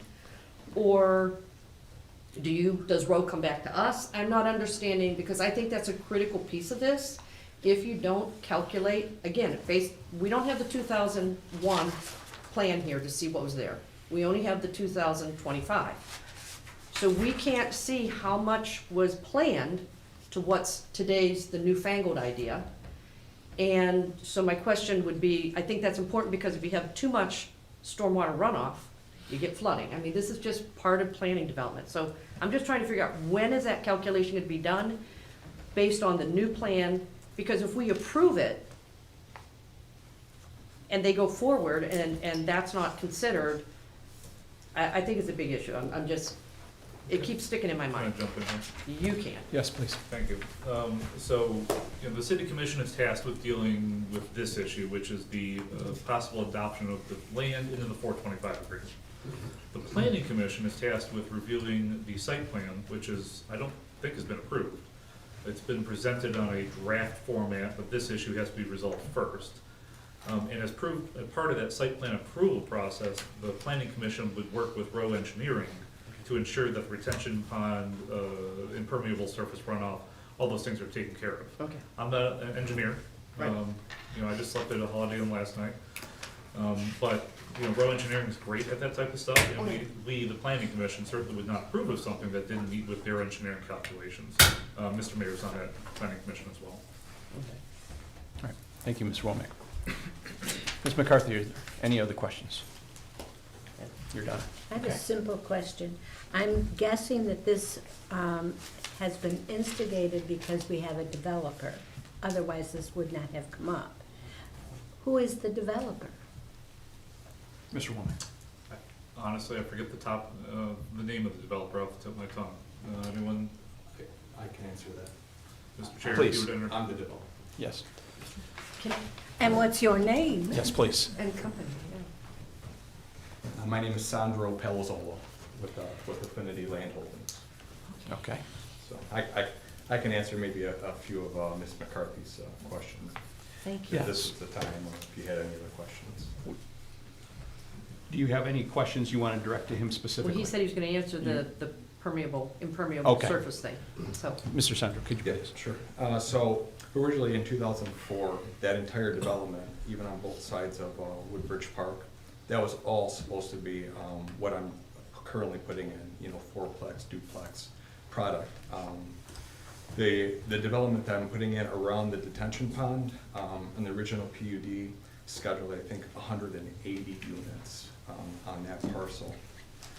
We're only planning, I think, doing 105 units, so our density is much less than what they were doing in 2004. Also, as far as the retention pond, yeah, we also looked at that before we purchased the property, so even our own engineers, Urban, they do a study in the report, and then that's something we pass on to Rowe, for verification, so. But as a short answer today, is our density is not what was expected when the detention pond was originally put in. So we don't see an issue there, but obviously, that's why Will is here to verify that. Thank you. Thank you. Any other questions for Mr. Sandro? So how many units? Because this says a few houses and you just said 100 and, Yes,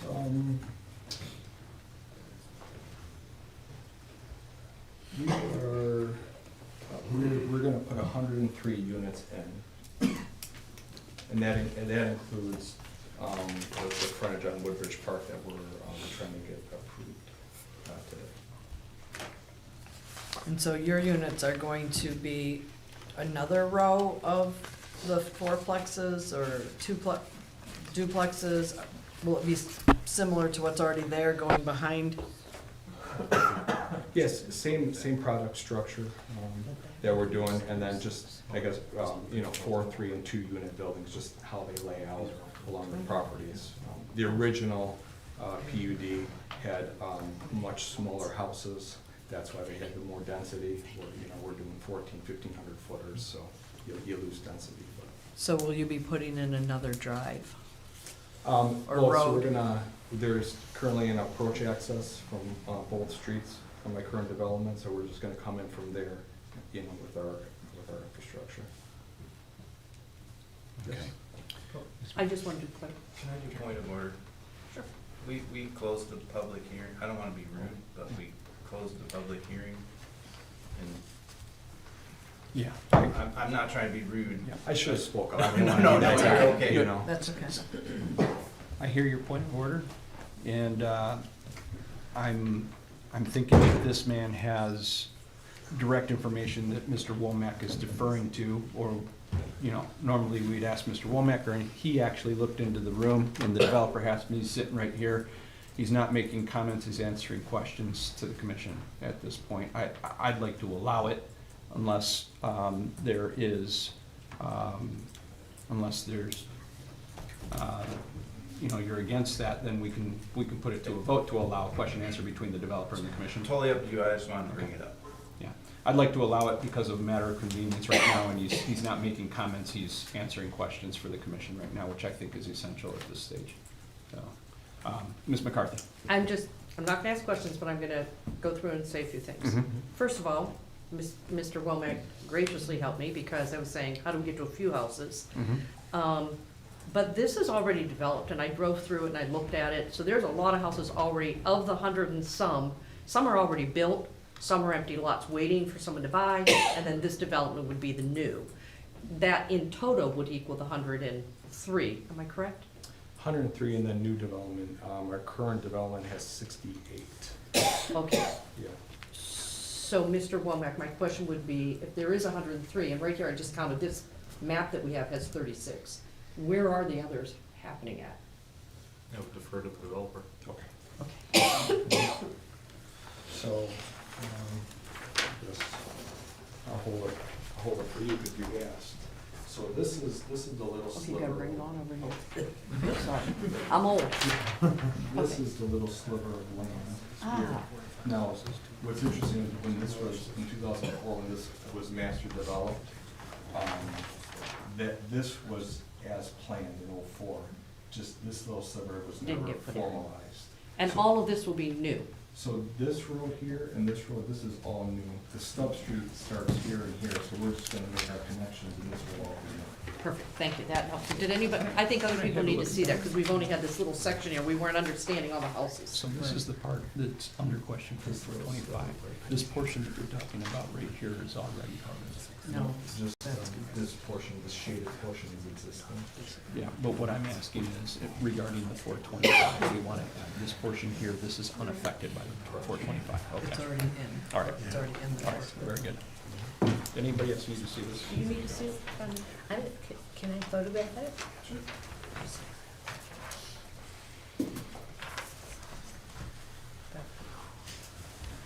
I have two more comments. Okay. So, I've had some feedback, and maybe I'm wrong, but I think the city manager will be able to help me, and clearly the developer, but I had some people state, we were told that this would never be developed, and we'd be able to enjoy the wildlife there forever. But I'm not aware of any restricted covenant or any type of contractual agreement. This was just projected to be built and it didn't get built, for whatever reason. There's no commitment to anybody within the community that it would never get developed in the future. Not that I'm aware of. Thank you. The second thing that I heard is that it's a wetland. So I took my time and I went over to the state of Michigan wetland maps, and it's not a wetland, at least it's not designated as a wetland. And so that also, some of the things that we hear in the community about it, I didn't see anything that I could find that would support that concept. I just wanted to make sure that was clear. Those are two, and let me see if there's anything else I got here. I think I'm at the end of my list. Okay, and that was one of the things I was trying to figure out, how we got to 103, and you answered that, so I thank you. All right. Any, Mr. Francis, Mr. please. Mayor, I apologize. I would come back. There was a question that was asked earlier, if the mayor would like to answer regarding the ending of the payment under section 7 and 8. Yeah, go ahead. So the 8 talks about, in 2010, a recalculation of the township's payment to the city for water, not the tax allocation. So the tax allocation that's provided for in paragraph 4 of what you're looking at would stay the same. This is just how we're calculating what the township pays back to the city for users of the water and sanitary sewer system, not what the city is allocating for taxable revenue. So that continues going forward for all parcels. It was only the one part of the payment that stops with my point. Okay. Okay. Very good. Thank you, Mayor. Thank you. Mr. Chair, just one comment. Please. So if we have an error with the 2071 versus 2051, I don't know how you want to take care of that. Whether you want to take a new motion with modification, or you want to take unanimous consent on agreeing to that being an error. Yeah. Mr. Francis, what would be the cleanest way to do this legally to make that correction of that typo? I would ask for a motion, if it was going to be approved, to approve it subject to a change reflecting 2051 to correct the typographical. Very good. I think we have a motion on the table right now, so we'd have to withdraw that as it stands. I think that'd be easiest for the clerk, Mayor. Yeah. Thank you. Mr. Brady? Withdrawing motion. Motion withdrawn. Who was the second? Atwood? Okay, very good. Do we have a new motion on the table? Mr. Mayor, I just have one more question for the One more developer. question. I just want to clarify, there's 68. Point of order. Please. There's no motion on the table. I'm gonna allow it because there are some stipulations in Robert's rules that have a little bit of conversation, clarifying conversation just before a motion. It's not against the rules. That'll be my ruling on that.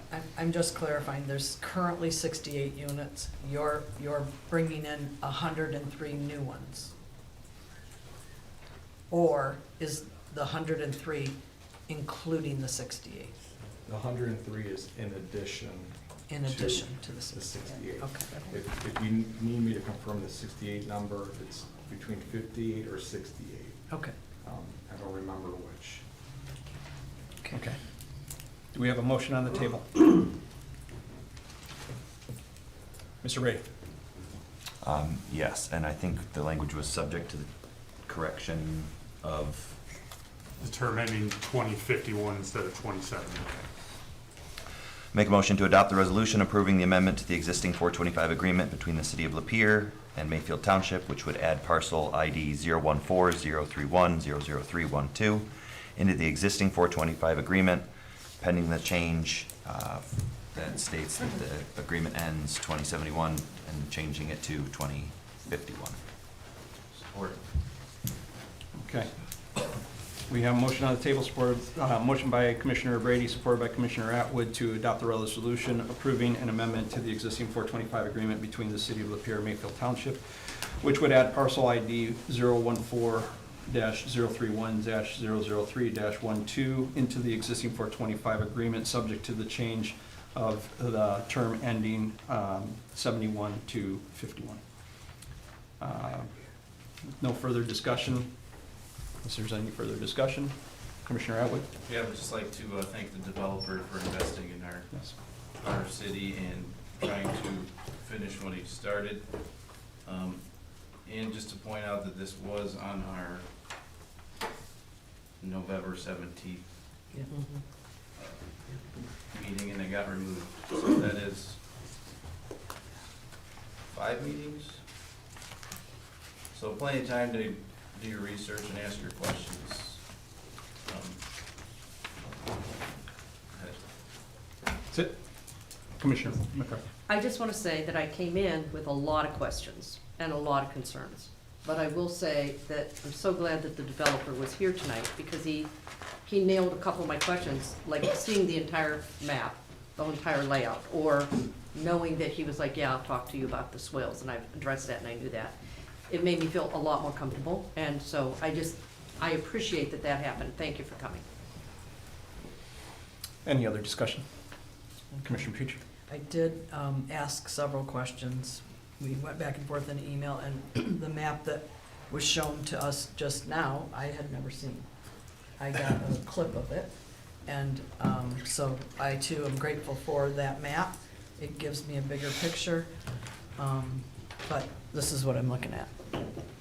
I won't be here in 50 years, so I'm gonna pay attention to what we're doing and how it'll affect people, and I wanna do it right, not, I wanna get it right, not fast. All right. Very good. Commissioner Glissman. My concern is, even though the density has come down some, I still find 103 new units a lot for that space. Thank you. Commissioner McCarthy. A quick question a quick concept that I would have is asking the city manager if he has seen, sometimes you do targeted growth. Mhm. So you say, perhaps you go to your largest employers or you do the research and say, you know, we're gonna bring in X amount of nurses and doctors and blah, blah, blah, blah, blah, and they're gonna make this amount of money. So we're gonna build these houses, targeted growth for these people coming in. Have you heard about the targeted market for these houses? Who are they for? I mean, I'm sure the developer did that and had conversations because they have to pitch it to people. So it isn't just building them, maybe it's just building them for speculation, but it could also be targeted. And so, you know what I'm saying, like, that's a valuable piece of approving this, because I think it diminishes people's concerns. I would think. Mr. Chair, do you want me to address them? Yes, please. So sometimes we do engage in that type of stuff, not always. You know, for residential developments right now in the state of Michigan, I mean, you know, we're being told that they're being snapped up like that, you know. We do that primarily on the business side of things, less the residential side. You know, we also have Alan Edmond, obviously coming here, wanting to come here with a substantial development. And, you know, working with the Lapeer Development Corporation on a number of other potential residential neighborhoods, just because there's such high demand. But one of the things I was actually gonna thank you for as part of my city manager comments was some of the people that you pointed out to me in an email, we're having ongoing discussions with them about coming and giving more education to the commission about that type of issue. Yes. Thank you. All right, any other? All right, we'll take a vote. Roll call, please. Commissioner Brady? Yes. Commissioner Glissman? No. Commissioner McCarthy? Yes. Commissioner Petrie? No. Commissioner Atwood? Yes. Motion carries. All right, that brings us to the administrative reports. G2, the Michigan MI Neighborhood CDBG Grant, Lapeer Opera House. Is there a suggested motion or a motion? Mr. Mayor. Commissioner Brady. I make a motion to set a public hearing on Monday, February 2nd, 2026 at 6:30 PM or as soon thereafter as may be heard for the purpose of affording citizens an opportunity to examine and submit comments on the proposed application for the Lapeer Opera House project funded through the Michigan State Housing Development Authority My Neighborhood Grant Community Development Block Grant Program. Is there support? Support. All right. We have a motion moved by Commissioner Brady, supported by Commissioner Atwood, to set a public hearing on Monday, February 2nd, 2026, at 6:30 PM, or as soon thereafter, as may be heard, for the purpose of affording citizens an opportunity to examine and submit comments on the proposed application for the Lapeer Opera House project, funded through the Michigan State Housing Development Authority, MI Neighborhood Grant, Community Development Block Grant, and Block Grant Program. We'll take a roll call. Or is there any discussion first? Seeing none, we'll take a roll call.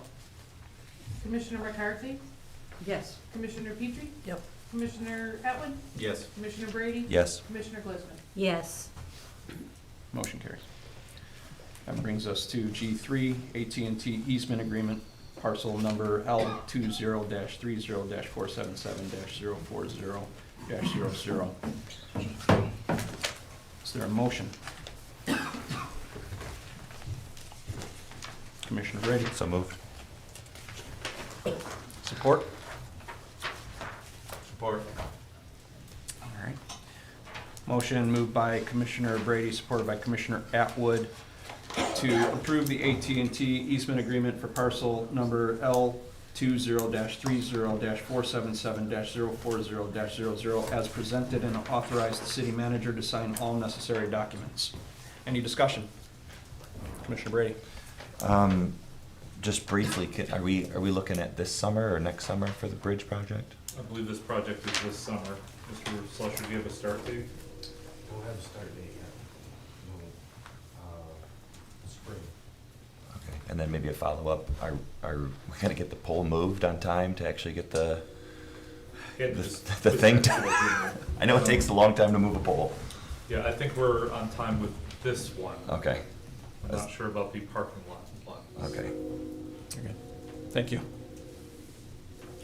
Any other conversation? One Commissioner question. Petrie. For Mr. Womack. Okay. Will this bridge be happening at the same time that Park Street and the parking lot will be going on?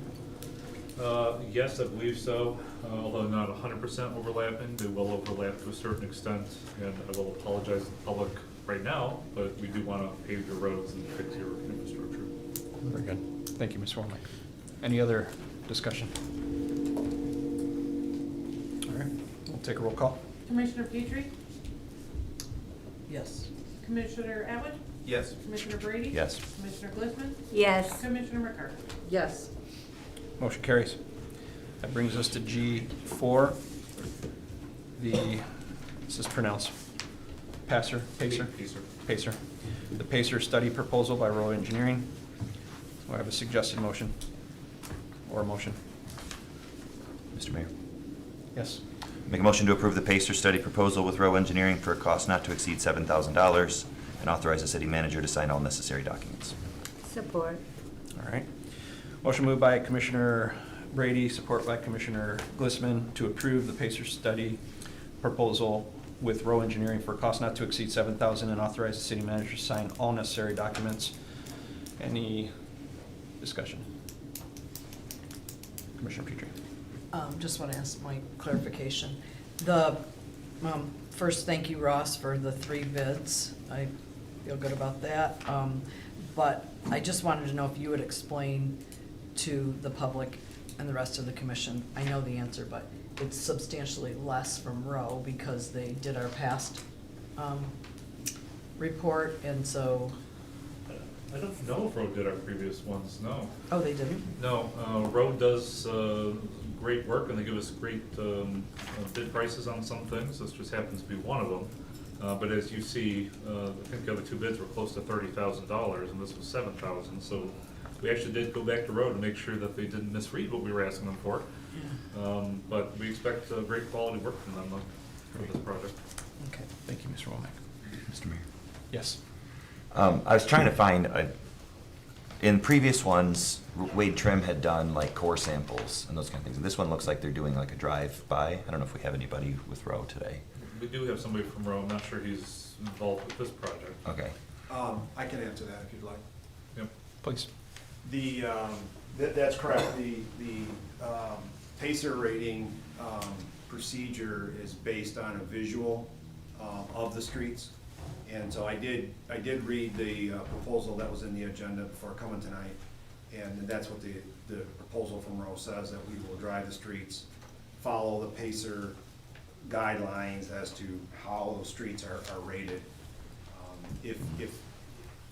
And that would be the extent of the Pacer procedure.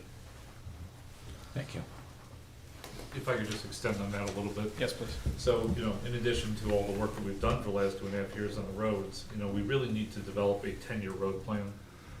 You know, the citizens, I think, are sick and tired of their roads not being taken care of, but we need a path forward, and we have to identify how much it's gonna cost and where that money's gonna come from. I think with this proposal, that's what we're gonna get, and then it will enable staff, working with all sorts of people to come up with a plan for that, which will then bring back to the public and say, you know, is this what you guys want us to do? That's excellent. I do have a question regarding that. As we develop that, you think we're gonna get that out of this, or you know we'll get that out of this? Well, goodness, I don't know if I'm gonna wake up tomorrow, so, I guess I don't like to speak in absolutes. I have high confidence and reasonable expectation that that is what we will get out of it. That is what we asked them to do as part of the proposal, and they agreed to do the proposal. Okay. I mean, the reason I'm asking is because if it's an expectation, then it's safe to say it's an expectation, right? So, with high confidence that we get that, will we be able to compile that in a format that we can then share with the residents of the city so that they can see what the plan is and feel good about their voice being heard and their needs being addressed? Well, again, I'm hesitant to say their voice is being heard because, of course, everybody wants the street in front of their house being done, not the really bad road on the, you know, somebody else's street. You know, really what this is doing is this is telling us what are the worst roads in the city. Yeah. You know, and I'm saying you guys private emails, which I don't send to the public, but one of my biggest issues is we get great grant opportunities, which Roe helps with, and I appreciate, for our major roads and our local roads and the big, heavy traffic roads. But what we don't get is we don't get grant money for neighborhood roads. As you're aware, we've got 2 neighborhoods where they never put the top coat of asphalt down. We've got a couple of neighborhoods which are almost dirt roads, to my eyes. And those are the roads I'd like to focus on in the future, because that's what's closest to your house, what's closest to your, not you, but, you know, the public, to their minds. Part of what I'm hoping to do with this is get, you know, evidence to show that that is in fact some of our worst roads in the community, which they will then help us identify the costs that would, you know, take to fix those roads. And again, funding is limited, but we're gonna do the best we can with the funding that we have, but we need a road plan to get there. Road plan. We need a plan to get there. This research gets us one step closer to at least qualifying the roads in most need, so that it doesn't appear as though we're playing favorites, but we actually quantified the roads and then qualified the priority, right? That's a great way to And put so it, yes. that's really where we want to get, and hopefully that the public can feel confident in that type of approach and those types of decisions as we move forward. Jeff, make sure you Great. write that down. Thank you. Said it well. All right, very good. Any other discussion? Ms. Just McCarthy? a real quick question to the city manager. When we get this information and we do an action plan, is this the type of thing that would also be rolled into our master plan? That's a good question. I don't know if that's rolled into a master plan. I mean, is this something that gets kind of, takes a snowball effect and gets gathered up and Yeah. carried forward? Or is it a separate standalone? It's a separate standalone. It doesn't need to be in the master plan. Okay. Any other discussion? Commissioner Murray? I would say if we're ever gonna propose like a funding, like a road millage, that this would be step one to get, here's how much we think it's gonna cost to do the whole thing. So we can say, okay, 500,000 a year, 10 years, something. Yeah. All right, any other discussion? All right, we're ready for vote. We'll take a roll call, please. Commissioner Atwood? Yes. Commissioner Brady? Yes. Commissioner Glistman? Yes. Commissioner Petrie? Yes. Sorry, Commissioner McCarthy? Yes. Motion carries. All right, that brings us to city manager's report. Mr. Womack? I don't think I have anything else at this time. Thank you. All right, thank you. That brings us to the city attorney's report. Mr. Francis? Mayor, thank you. I have a request of the commission to go to closed session to review a confidential opinion that would be provided if that's approved. Okay, Yeah, very good. pardon me, confidential written opinion to be provided if that's approved. All right, very good. Do we have a motion on the table to enter into a closed session per Mr. Francis' request? Commissioner Petrie. I move, so moved. All right. Support? Support. All right. Motion by Commissioner Petrie, support by Commissioner Glissman to enter into a closed session at the conclusion of the regular meeting to discuss a written legal opinion from the city attorney, which is exempt from disclosure as provided under Section 8 of the Open Meetings Act. Any discussion? Straight to roll call.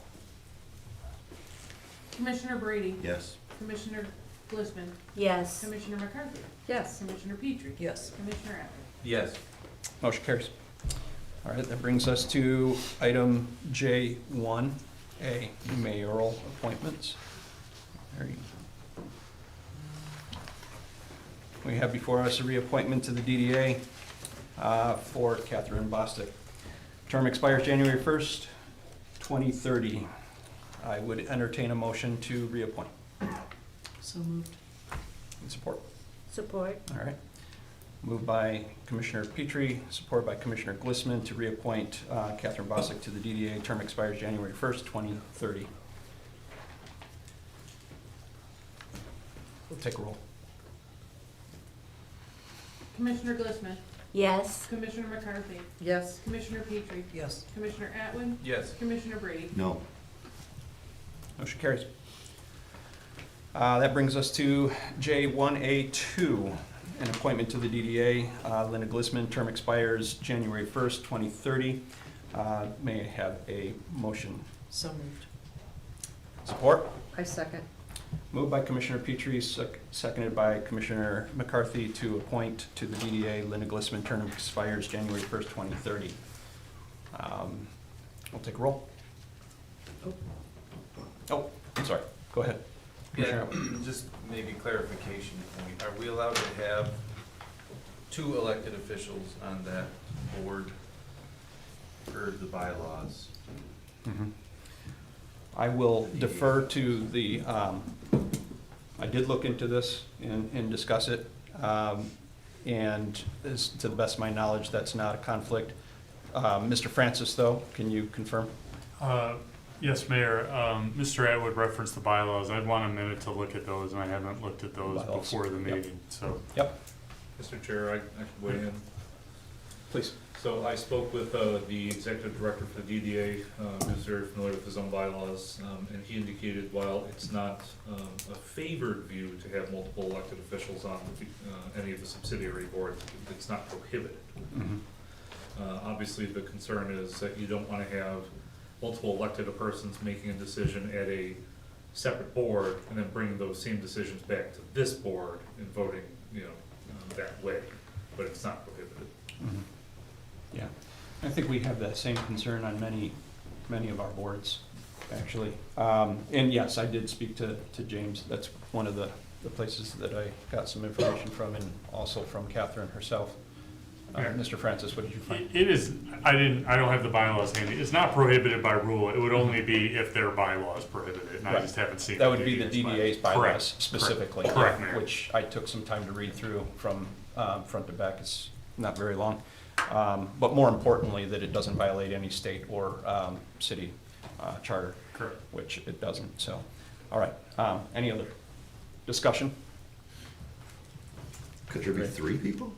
What's that? Could there be 3 people on there? On what? Like if there were 3 of us on the DDA, but there can be 2? I think that could be a conflict of quorum at that point. So you have to be careful. They also have, not just in their bylaws, but in at the state level, they have a very set number as to how many need to be residents within the DDA district, how many need to be business owners, and then what you have, wild cards, and so there has to be certain ratios that are met, and I think that this definitely would be something that we wouldn't be able to do if it violated quorum in our own way. So, any other discussion? All right, One well, more question. go ahead. Sorry, but does Linda have to abstain from voting because it's her? That would be a good question for Mr. Francis. No. Okay. Thank you. All right, then we'll go to roll call. Commissioner McCarthy? Yes. Commissioner Petrie? Yes. Commissioner Atwood? No. Commissioner Brady? No. Commissioner Glistman. Yes. Motion carries. All right, that brings us to K1, Departmental Communications, Departmental Monthly Reports, which we've received. And finally, item L, public comments. All right, any public comments? This will be my last one. Okay. Mr. Weber. Wes Weber, I'm still a city resident. So. In addition to what I mentioned earlier, I wanted to just have you consider one more thing. I'm interested to hear what you might want to say about what I've been saying about Brookwood. Just really interested in what the commission thinks. But I want you to think of, in terms of the competing interests. You know, you have citizens who generally, have wanted to live in, their own homes. And you have cities which desire growth and increased property taxes. And what I found novel about Mista's plan was that the TIF plan is that it gives you neither, right? It's putting citizens in someone else's home, which they can't afford without the rental assistance. And the cities don't get any of the increased property tax revenue. And, this plan will also, by the structure of the plan and the income caps, would increase the number of rental properties in our city, which Lapeer is already an outlier in that respect. I'm listening to you talk about the rental properties, a fourplex, a twoplex, a threeplex, 117, and I'm just thinking that already only 49.9% of the available housing is owner occupied in Lapeer. If you look at comparable size, non-transient, rural adjacent cities, you got Alma, 64.1%, Alpena, 65.1%, Fenton, 65.4% home ownership, Cadillac, 68.3%, Lapeer is sitting at 49.4%, but the Mista program comes with income caps on prospective buyers or renters. So if you are a household of three, maybe a husband, a wife, and a child, that means that you can't make more than about $103,000 a year. So when Al and Edwin presented to us, they said, well, these houses are gonna sell for around $395,000, which is a lot to ask for someone who's making $103,000 a year, which means they're almost certainly gonna be forced to rent, because $2,500 to $2,800 a month rent prices would also be prohibitive for such an income. They use the tax kickbacks to artificially reduce the rent rate. So that's what's been happening. I just wanted you to know, it's really, they're at $103,000 income level, they would be building houses where the people who could even be potential buyers are buying homes that are about 80 or 100,000 more than what the free market would determine that they would be able to afford with a fairly average affordability index, right? So just wanted you to think about these things. And I'll just ask one question. I'm worried about the time, but why would our city consider kicking back to a developer like 99% of the top property tax revenue, because it's captured on vacant land, for decades, to create what amounts to be unaffordable subsidized housing? Right? That's what we're looking at. It makes, I don't get it, so. Thank you, Mr. Thank Weber. you. Any other comments? Karen Bershako, still Village of Metamora. So I want to discuss a little bit about what happened at the end of last meeting, because people are behaving today, and that's fantastic, and I hope that continues. But there were some comments at the end of the last meeting that were really, really disturbing. First of all, Commissioner Petrie addressed me for a solid minute. I timed it today. A solid minute. We talked about some other things, and then came back to address directly me and her comments at the end for another minute, even after he gavelled me for saying that you shouldn't be addressing me. I didn't even look up your policies, but it's just really bad form to do that. And you were addressing me about religion, because I do object to the religiosity in meetings, because this is government. I've seen trustee train, you're supposed to leave your religion at the door and come in and do your governing. And I get that you guys have freedom of speech too, but just realize it reflects on our city, and it reflects how we see you. When we have a commissioner, Glissman, talking about the spirit of chaos and Satan, that was disturbing. And Petrie, what I had objected to about your prayer that you gave on the 15th of December, it's not just general prayer. You equated my objections to general prayer. It was how you did it. You're asking your God to speak to people in the room. And I wonder if, I transcribed your prayer. If someone went through and said, Odin, speak to everyone in this room. Or another pagan god, or Satan, or whoever, speak to everyone in this room, you might object. So I've been to, as I told you, hundreds of public meetings, lots and lots of prayers. I didn't really care usually, but yours really, really bothered me. Hey, I'm just gonna tell you this directly. I have spoken to the fact that I worry about your mental state. How you've come in and started running these things very much concerns me. You offered to help me at the end of the last meeting. I said no and walked away, and then you approached me again. So I'm telling you directly and publicly, do not approach me. I've had enough of men like you in my life, people like you in general. That's enough for me. And you urged unity in your comments. I don't want unity. I want people to stand up to you and argue with you and even be angry with you. I want robust discussion. I want dissent.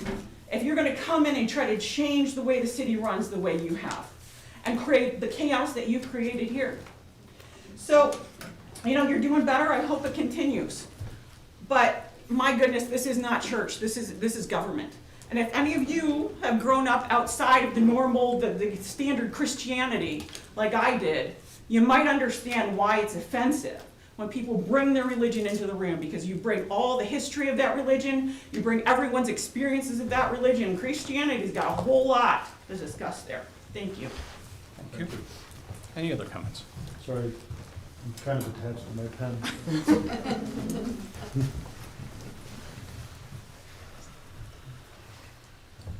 My name is Ken. I'm not a city resident, but I spend a lot of time in this city. And I was told to come and take a look at what's going on for myself. First of all, I would like to speak to some board members.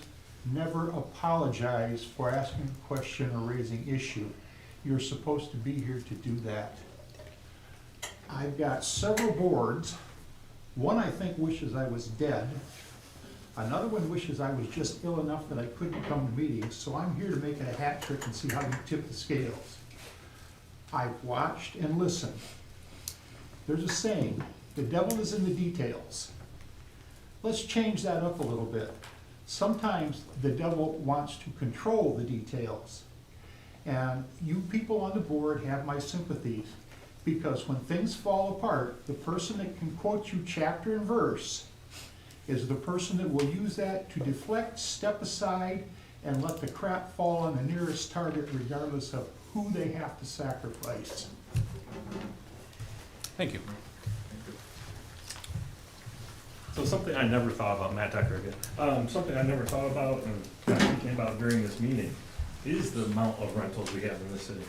I never realized that we had so many, but doing some quick research, we're 50-50. This Michigan state average is 73% to 27% renters across the state. How did we get so high? Why did we allow so many rentals in the city? I'm just kind of curious about that.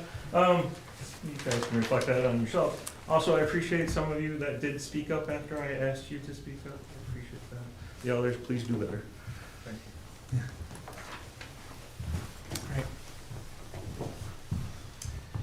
Hi, Mindy Schwab. As a Christian, I am going to tell you that I am hearing a lot of non-Christians commenting on the behavior of this board.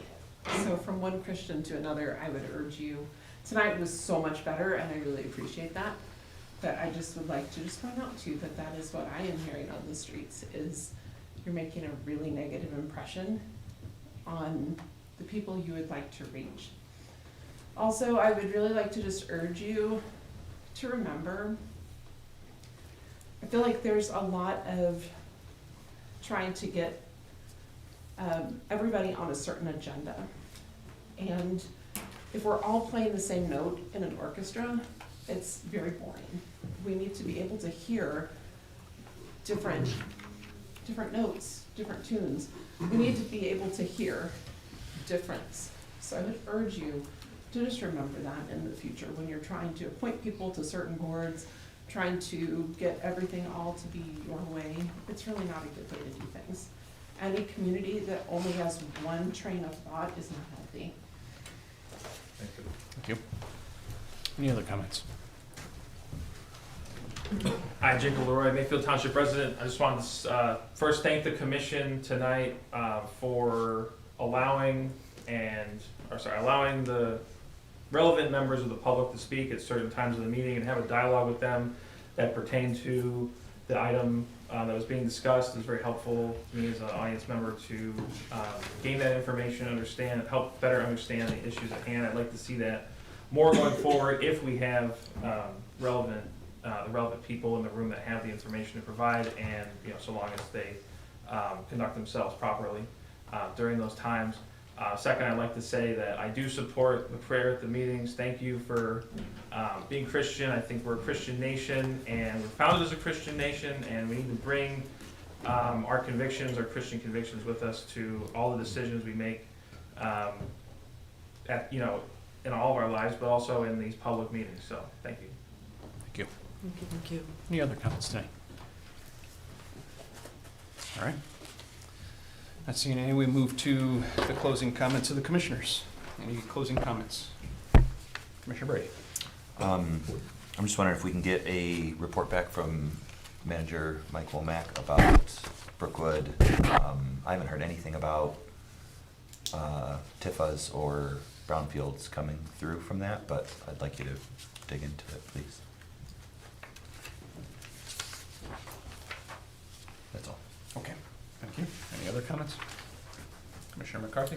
I'm gonna address this to the city manager also, but I would like, if I could at a later date for you to address to us, the city commission can make decisions on 425s, et cetera, but for clarity, it's the planning commission that has to decide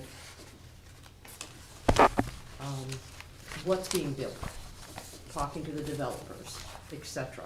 I'm not sure if I got that right or not, but I just want to make sure what each of our roles, you mentioned a little bit today, what each of our roles are. Like, our role is to do A, and then this other organization or committee does B. I just would like that clarity to be kind of outlined for us so that we know what road we're in. Does that make sense? Complex question, but I'll try. I'm always complex, I'm sorry. I'll write you a War and Peace email. Sorry. Any other comments? Commissioner Glisson. First of all, I want to thank you for the appointment to DDA. I have been talking with James Alt about the DDA and some of the programs in which I am involved, one being America 250 Committee and the other being the nonprofit Lilac Project. I think that being on the DDA will just be easier for communication back and forth, and that's really why I wanted to be on the DDA program and be helpful to Jim in any way that I can. Because I'm doing the America 250 Committee, they are moving forward. They have some great ideas. We had our last meeting in this month, January 12th, and we're meeting again February the 21st from 12 to, excuse me, that's not it. There's something else I have to tell you about. We're meeting again the second Monday in February at the Rec Center at 3:30. Now, speaking of February 21st, this is so exciting. The Nipissing chapter of the Daughters of the American Revolution are planning a scavenger hunt for kids on Saturday, February the 21st, downtown between 12 and 3 o'clock p.m. Stay tuned for more information about this, and that will be the kickoff for the America 250 celebration for Lapeer. We plan on having events every month with a concentration of events between Flag Day, June 14th, and July the 11th. Our fireworks will be July the 11th for a lot of reasons, but one being that's the only time we could book them because they're booked everywhere in America for the 4th of July. So we're having the kickoff in February. Remember George Washington's birthday, and I want to share something with you about first blood of the American Revolution was shed on January the 19th in 1770. And you can tell by this that the revolution, it was brewing for a long time before we actually got the Declaration of Independence and the war ending in 1783. But one of the things that they did in New York, the Patriots would put up a pole, and it was called the Liberty Pole. Well, the British soldiers didn't like it, so they'd take it down. Then the Patriots would put it back up, and the British soldiers would take it down. Well, this happened about 6 or 7 times, and finally there was such a ruckus that shots were actually fired and 3 people were injured, and that was the first blood for the Revolutionary War. But nobody died there. It wasn't until 7 weeks later, I believe, that the first blood was killed somebody. So that's your lesson for today. I'm really excited for the city. I gotta tell you, a lot of wonderful things are going on. I feel really happy the direction we're taking. We're trying to get many people involved, especially families and the kids, get them downtown, get them to go into the stores and the restaurants. So I'm real positive about the direction of the city and all of the directors, and just thank you. I'm proud to be up here as a commissioner. Thank you. I, for one, am really grateful that you appointed Linda. I think you're gonna be a huge asset. And I am amazed and grateful for your organizational skills and your creativity, and I think that you'll add that to any place that appointed you, you would add that to, so I appreciate your positivity. I won't apologize for my faith. I don't check it at the door because it's in me. So that would be like taking my guts out and leaving it outside the door. So I won't apologize for that. The Holy Spirit goes with me where I go, and my goal in life is to spread the hope, that hope. And at the end of my life, there'll be one that judges me. I pray that I am able to scatter seeds that grow on good soil. He will decide that and correct me. And that's who I take my correction from. Not that people don't have a view, they do. I'm very grateful for my First Amendment right and speaking in the public comment time. And as long as he calls me to offer prayer, I'll continue to do that because it's his voice I listen to. As do all of you have your First Amendment right, and I'm so grateful that all of you came and shared with us your thoughts, your feelings, your concerns, your worries, your desires. That's what our founding fathers wanted. As far as the 425 and the way that I voted, like I said earlier, I want to make sure we get it right, not fast, so that it is a win-win for everyone. But I was elected by the constituents, and so I have to put their needs first and then hope everything is in unison, and that's what I tried to do with my vote tonight. Thank you. Again, thank everyone for coming tonight and your comments and enduring a meeting. Sometimes it can be boring as if you don't know what we're talking about all these numbers and dots and dashes and names, but thank you all for coming. There's probably lots of other things you'd rather be doing. My daughters are playing basketball. I think I'd like to go watch them, but I made a commitment to this city and the people that reside in it. We did receive something, and I can't pull it up, so I can't confirm, but back in 10-15, we received an email from the city manager in regards to the Woodbridge project, which had the conceptual plan within it, emailed to the entire commission at that time. So thank you again for doing your due diligence and sending us the information promptly. Thank you, City Manager Womack and City Attorney, for getting the agreement put together. I appreciate your time. Thank you. That brings us to City Manager. Closing comments. Thank you. I would just like to thank the Finance Department. Ms. Hannah always does an amazing job, not just with her daily job, but with the audit. So thank you for that. Department of Public Works and the Parks Department, they've been getting their butts kicked by snow removal this year, but they continue to do their absolute best. See that Friday, Saturday is gonna be absolutely frigid, and salt does not work when it's that cold, so please drive very carefully. Check on your neighbors, bring your pets inside. Mr. Hageman's left, but I was gonna comment that Moses Sanzo has been great for the county from my perspective. He's been easy to work with, just an all-around great guy. Happy to have him to be a partner to work with between the city and county relationship.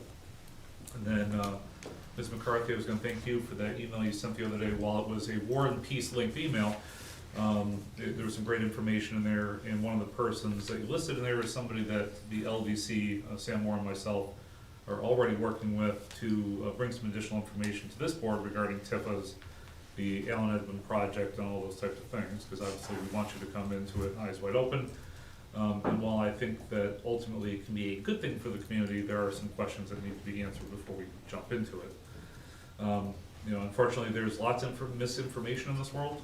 It's certainly not my goal or intention to ever do that, but sometimes it's hard to fight against a fire hose of misinformation. So we do try the best we can to provide accurate and true information while we're up here. That's all I got. Thank you. Thank you, Mr. Womack. All right. Well, I want to thank you all for being here tonight. I think we got a lot of business done for the city tonight, a lot of great conversation, a lot of great interaction from the public, from staff, and from other visitors that we have involved in some of these business decisions.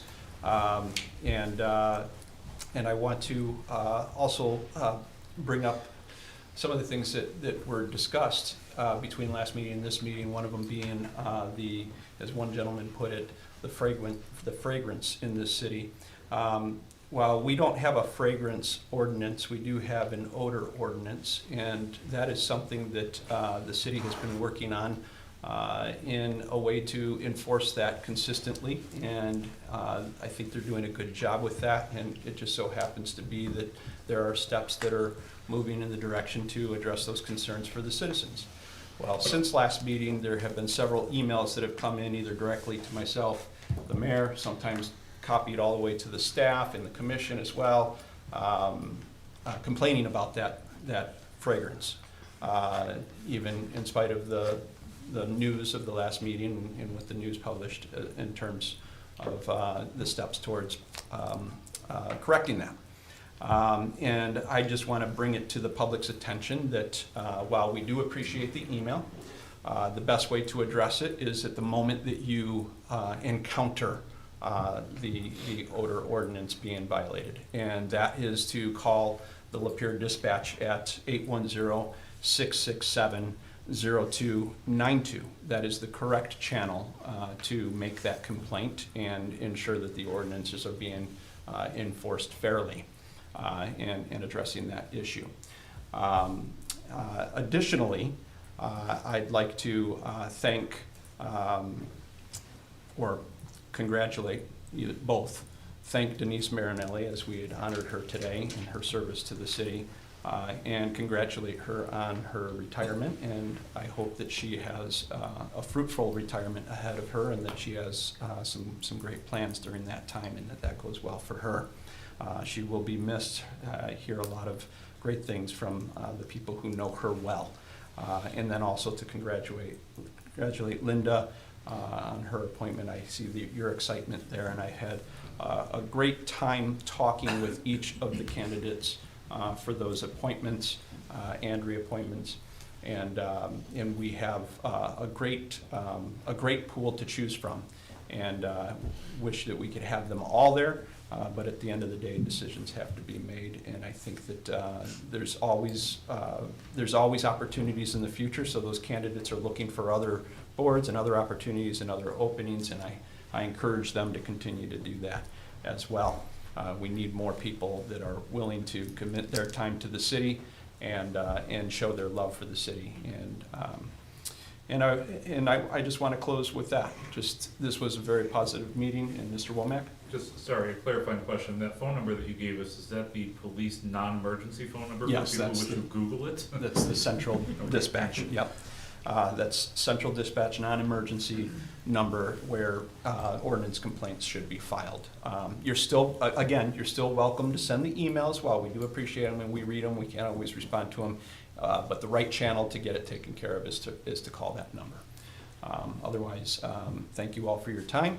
I hope that you guys have a blessed evening. Thank you. Do we have a motion to adjourn? No. Mr. Chair, we have to go to closed session. Where we at? Oh, yeah, we have a closed session. Okay. All right, thank you.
session and go back into open session. Okay, But wait we're for, making sure she's recording. Yep. That's it, so long you can stand.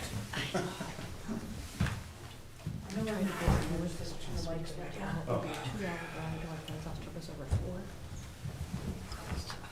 And then when we tried home, did it again, I said, oh my God, I'm so tired of sitting in a car. right? Okay. All right, we have a motion to exit closed session and enter open session. So moved. I second. All right. Motion moved by Commissioner Glissman, second by Commissioner McCarthy to exit closed and enter open session. All in favor, say aye. Aye. Any nays? Motion carried. And with that, motion to adjourn the meeting. Smack that gavel. All right, guys, have a good night. Thank you. Safe travels, Mike. Jeremy. Safe travels. Yeah, it was. Felt a little bit more peaceful.